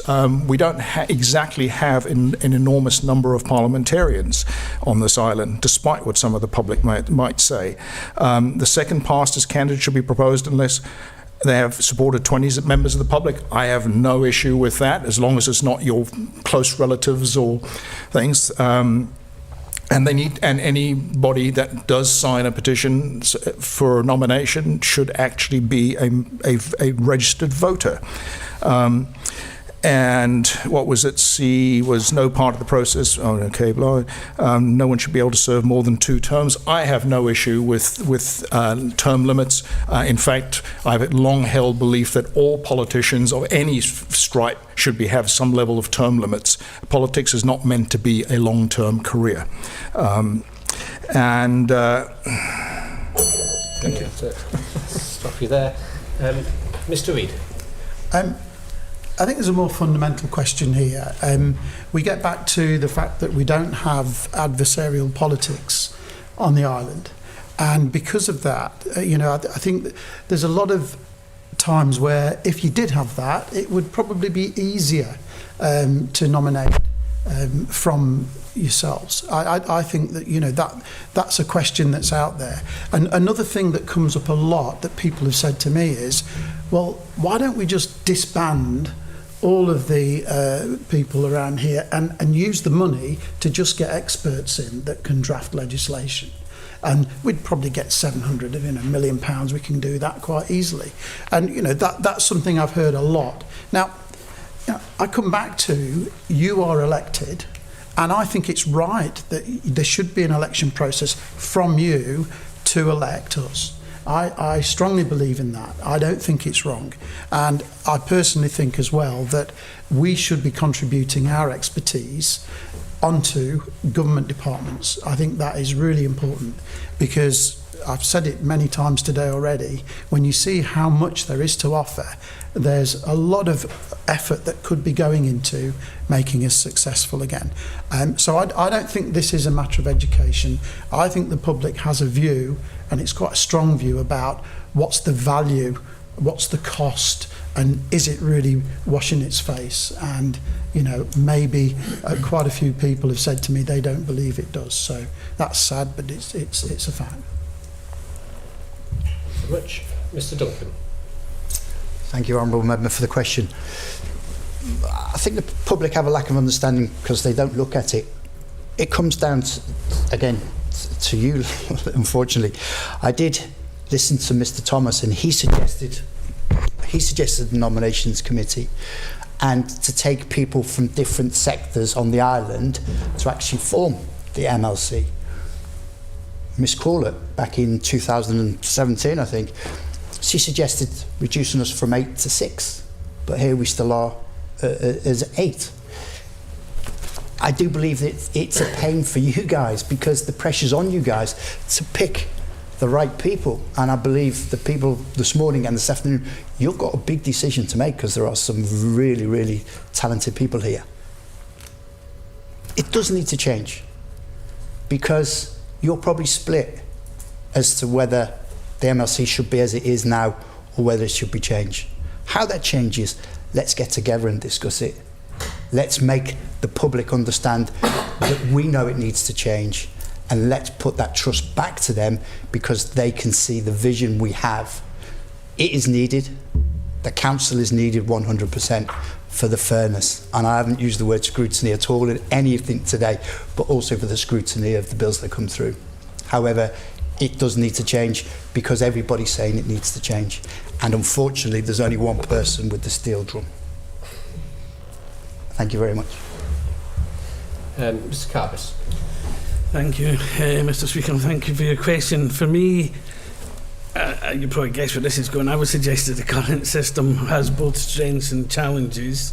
The current system has got benefits in terms of experience and stability. It might not fully serve the Isle of Man's democratic ideals, particularly in relation to accountability and public representation. Moving towards a more transparent and public-facing system, whether that's through election or some kind of reform of the appointment process, could enhance public legitimacy and engagement. I would have to say that any changes would need to be carefully designed to maintain the benefits of expertise and non-partisanship. that the current system does provide. There is many strengths of the current system. You've got experience and expertise of appointed members, and appointed members are often chosen based on their experience, knowledge and qualifications, which can contribute to a more effective and informed decision-making process. It allows for stability and continuity. The challenges in this particular system are down to a lack of public accountability. Again, members are appointed rather than elected, and they're not elected by the public. They're not directly accountable to the voters, such as an MHK would be. This has a potential to reduce public engagement with the council and diminish its legitimacy in the eyes of the electorate. There is limited representation of public opinion. There's a perceived lack of transparency.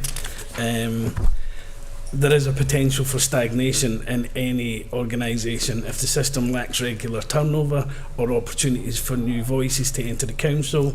It risks stagnating in terms of new ideas, innovation, responsiveness to changing societal needs. And I would just like to add one bit. I would change the speed dating element of this process. Thank you very much. And Mr. James. Okay. Well, from the very start of this process, when I've told my friends and family, I've had a lot of explaining to do what the role of an MLC is. So there is a lack of knowledge out there, for sure. So what is wrong with 24 people voting for 8 people? As long as it's visible, accountable, and you have obviously the reasons why you pick the people that you pick, but perhaps that could be made visible as well, while which candidates have been picked and for what reasons at some point. As for elections, why not have a bigger debate about electoral reform? And instead of electing 24 people in one go, why don't we have a longer run into the election process and have people stand for Chief Minister as well at the same time as an MHK? Have some rules of, you must have served 2 terms, so when people go to the elections, they can elect the Chief Minister and 23. And if people so wish to look at voting for MLCs, then maybe that should be part of the review and consideration going forward. Thank you very much. In the interests of fairness, we've gone through the same questions this afternoon as we have done this morning, and so we'll turn now to closing statements. And the first next in rotation is Mr. Berry for closing statements. Thank you, Mr. Speaker, and thank you to the members for all of your questions today. I can't pretend to have had all the answers, and I suspect that quite a lot of the members have already decided who they're going to vote for. But I can promise you that if you should decide to give me your vote on the 4th of March, I will do my best to work collaboratively with you. I will work to improve both internal and external communications, and I will work diligently in all tasks that I'm given. I had occasion to sit in the reception of legislative buildings waiting for a meeting the other day, and I watched on the TV screen there the roll of honour of all those great Manx men and Manx women who throughout history worked tirelessly to shape the good governance of the island for future generations. I believe that we all have a duty of care to our island, and if the time feels right, and as a nod to those great Manx heroes, if one has the skills, it's only proper to at least offer to step up and contribute to deliver a safe, secure and prosperous future for our island. March the 4th is Pancake Day. So when the batter of applicants' names sizzles in the pan and is tossed into the air, I hope my name falls the right way up and not on the floor flat as a pancake. Thank you. Mr. Clewitt. Mr. Speaker, members, there are many in the public, most of them who had never put themselves forward for anything, who are very vocal in their criticisms of government and those who participate or seek to participate in it, and are happy to take potshots at anyone who sticks their head above the parapet. I adhere to the philosophy attributed to Filipino nationalist and writer Jose Rizal, as well as other leaders, of to govern is to serve, meaning that leadership and governance should be about service to the people rather than for one's own benefit. I honour those who already serve, those who have served, and every candidate in this election who seeks to serve. Those brave and committed enough to put themselves forward to what is increasingly a no-win situation that modern-day politics has become. We all have a single goal, and that is to serve the people of our island and to make it a better place.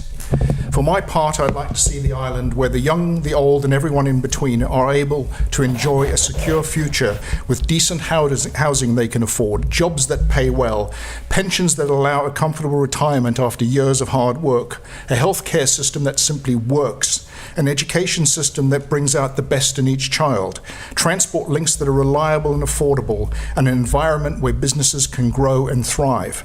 This also means providing support to our existing businesses who have already made a commitment to this island to grow and expand, and especially if they are able to export rather than focusing simply on new businesses to the island. We both need and must provide balance. Upskilling those who are already here over new residents too is preferable than constantly seeking to import immigrants. Things. We cannot continue to support the wholesale immigration of low wage and minimum wage employers. They will sink our economy. At this time, all of this comes at cost. I'm extremely concerned about our finances and the state of our reserves. Can we survive another crisis? I would like to see reforms to the budget process, concrete steps to making government more efficient, and fair taxation. These are key to our future prosperity. There are difficult conversations to be had with our residents and hard choices to be made. But people who understand the challenges, the options, and the reasons for decisions made are far more likely to accept them. To achieve that, government public outreach and communications needs a serious upgrade. Mr. Speaker, members, I'm confident that I am well qualified to productively fulfil the role of a member of the Legislative Council. Thank you. Thank you very much. Mr. Reid. I'm a great believer in the fact that people can say a lot of things, but it's what they do that really matters. And I hope today that you've got a little flavour of some of the things that I've done over my career, but also that I've done since I've been in the Isle of Man, to try and help the Isle of Man and move the Isle of Man forward in whichever way that I can. I have a lot of experience in terms of dealing with business and government and legislation, and I've done that internationally, I've done it here, and you know, I'm very proud of some of the work that I've done, but if that doesn't come across, then I've not done a very good job today of telling you about me. And you know, my fact that I love detail, I love getting into the devil in the detail and understanding things. I love listening rather than talking, and I love doing and being successful. And if I am successful, particularly given the high standard of people that have put their names forward, I can promise you that you will get 100% from me, and I will hope to make you more successful in what you do. Thank you very much. Mr. Duncan. 5 hours, guys. I think you've been involved in this. Hats off to you. Firstly, I'd like to thank my 4 signatures, Mr. Glover, Mr. Smith, I think he's gone, Mrs. Barker, Mr. Morehouse, for allowing me the honour to be here today, and it is an honour. I'd also like to thank all of you, that not just me, but also everybody else. The accessibility has been amazing, considering how busy you are. Everybody I've met face to face, thank you. Everybody that's written back to me, thank you. Everybody else, thank you, because you guys have got a busy life ahead. And I've only got full admiration for the role that you take in government, because I've seen it. I've seen it since January. You guys work hard, and you guys work hard for this island. I believe I should secure your votes, as I bring real-world experience with the correct skill set beyond traditional politics. My entrepreneurial approach is simplistic, and it's a simplistic way of solving problems, and I think this will offer a fresh perspective to the role. You have the vote. However, you are the eyes of the Manx public. If they sat here today, who would they vote for? And over the next 17 months and some, who would you want to work alongside? And I finish with this because my 14-year-old daughter said, I have to get it in. Nothing changes if nothing changes. Thank you so much. Thank you very much. Mr. Carpus. Thank you.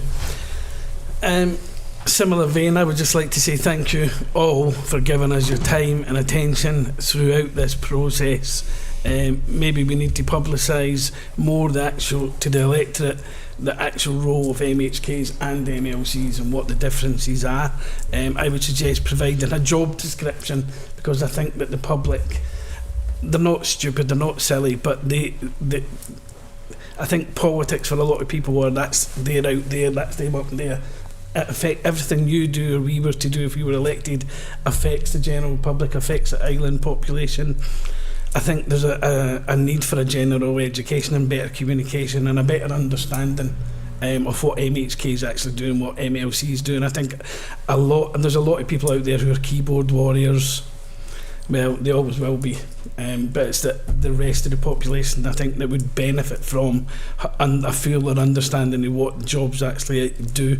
So again, I'll keep it brief. Thanks again for your time and attention given to this election task. It's no doubt, I would say, taking its toll on all of you, and thank you for your time. All I can add to that is onwards and upwards. Thank you. Thank you very much. Thank you. Mr. Jones. Thank you, Mr. Speaker. Ministers, MHKs, ladies and gentlemen, and my fellow applicants, I sincerely thank you for your time and your questions and the opportunity to engage with you throughout this process. Government thrives when it's built upon a diverse foundation of individuals from different walks of life, each bringing a unique experiences, training and perspectives to the table. I firmly believe that I embody that principle. I bring a depth of expertise with a global career spanning multiple industries, engineering excellence and leadership experience, working alongside professionals from over 50 different nationalities. I offer a perspective that is not only unique but essential for the Isle of Man. I have great communication skills. I'm used to chairing different committees. I've faced and resolved real-time challenges under pressure. I've managed and navigated complex, high-stake environments with strategic thinking, precision and unwavering discipline. I bring a result-driven, common-sense approach and will ensure that the best interests of the Isle of Man remain at the heart of every decision I make. No one else in government today has my precise set of skills, and no one has the combination of technical expertise, international experience and real-world problem-solving ability. That is why I'm confident that I am one of the 4 best candidates and individuals for this role today. I encourage you to read and review my credentials once more. My qualifications are not just on paper, they're tested, they're proven, and they're ready to serve the Isle of Man at the highest level. I don't just seek this role, I'm prepared for it. I'm ready to bring my dedication, my expertise, and my absolute commitment to making a tangible difference.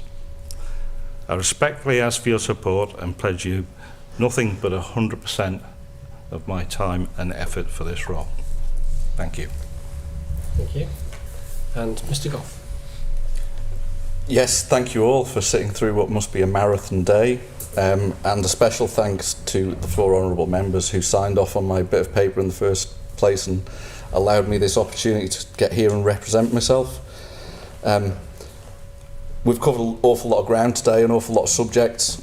I think we must not forget that the primary function of the Legislative Council is to provide a review function, a second set of eyes, and a level of oversight on bills passed up from the Keys.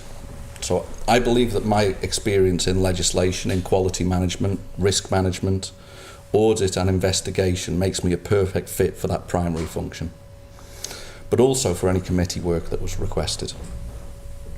I hope you agree and consider that I can make a meaningful contribution to the Legislative Council, to Tynwald and to the Manx public. Now, some may suggest that I don't have the requisite first-hand experience of local politics.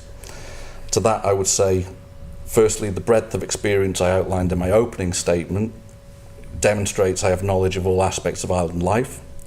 And secondly, that fresh thinking and new perspectives are essential for continual improvement and progress. Procedures and protocols can be quickly learned. Fresh viewpoints and outlooks cannot be integrated by simply maintaining the status quo. I don't know any of you personally. I haven't dealt with any of you professionally. I've not engaged in any canvassing with you outside of the applicants' conference in January.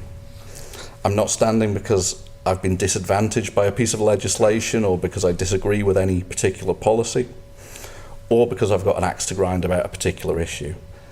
I'm standing for this purely based on my own merit and because I truly believe my skills and experience can benefit Tynwald.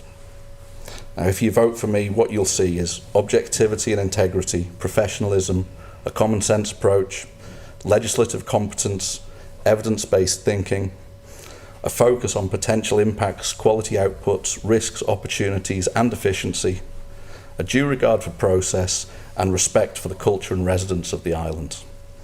If I'm fortunate enough to be elected next week, I'll demonstrate through my actions that the right choice was made for the Legislative Council, for Tynwald and for the Isle of Man. However, it's over to you now, and regardless of what I think about my abilities, I hope that you all choose the best 4 people to go into this role. That said, if you need any follow-up information, please don't hesitate to contact me before the elections take place. Thank you. Thank you very much. Well, nothing else remains but to offer my congratulations to all the candidates for their answers today. I think we're all under no illusions just how difficult this experience is. So I'd ask members to join me in thanking the candidates for their presence here today.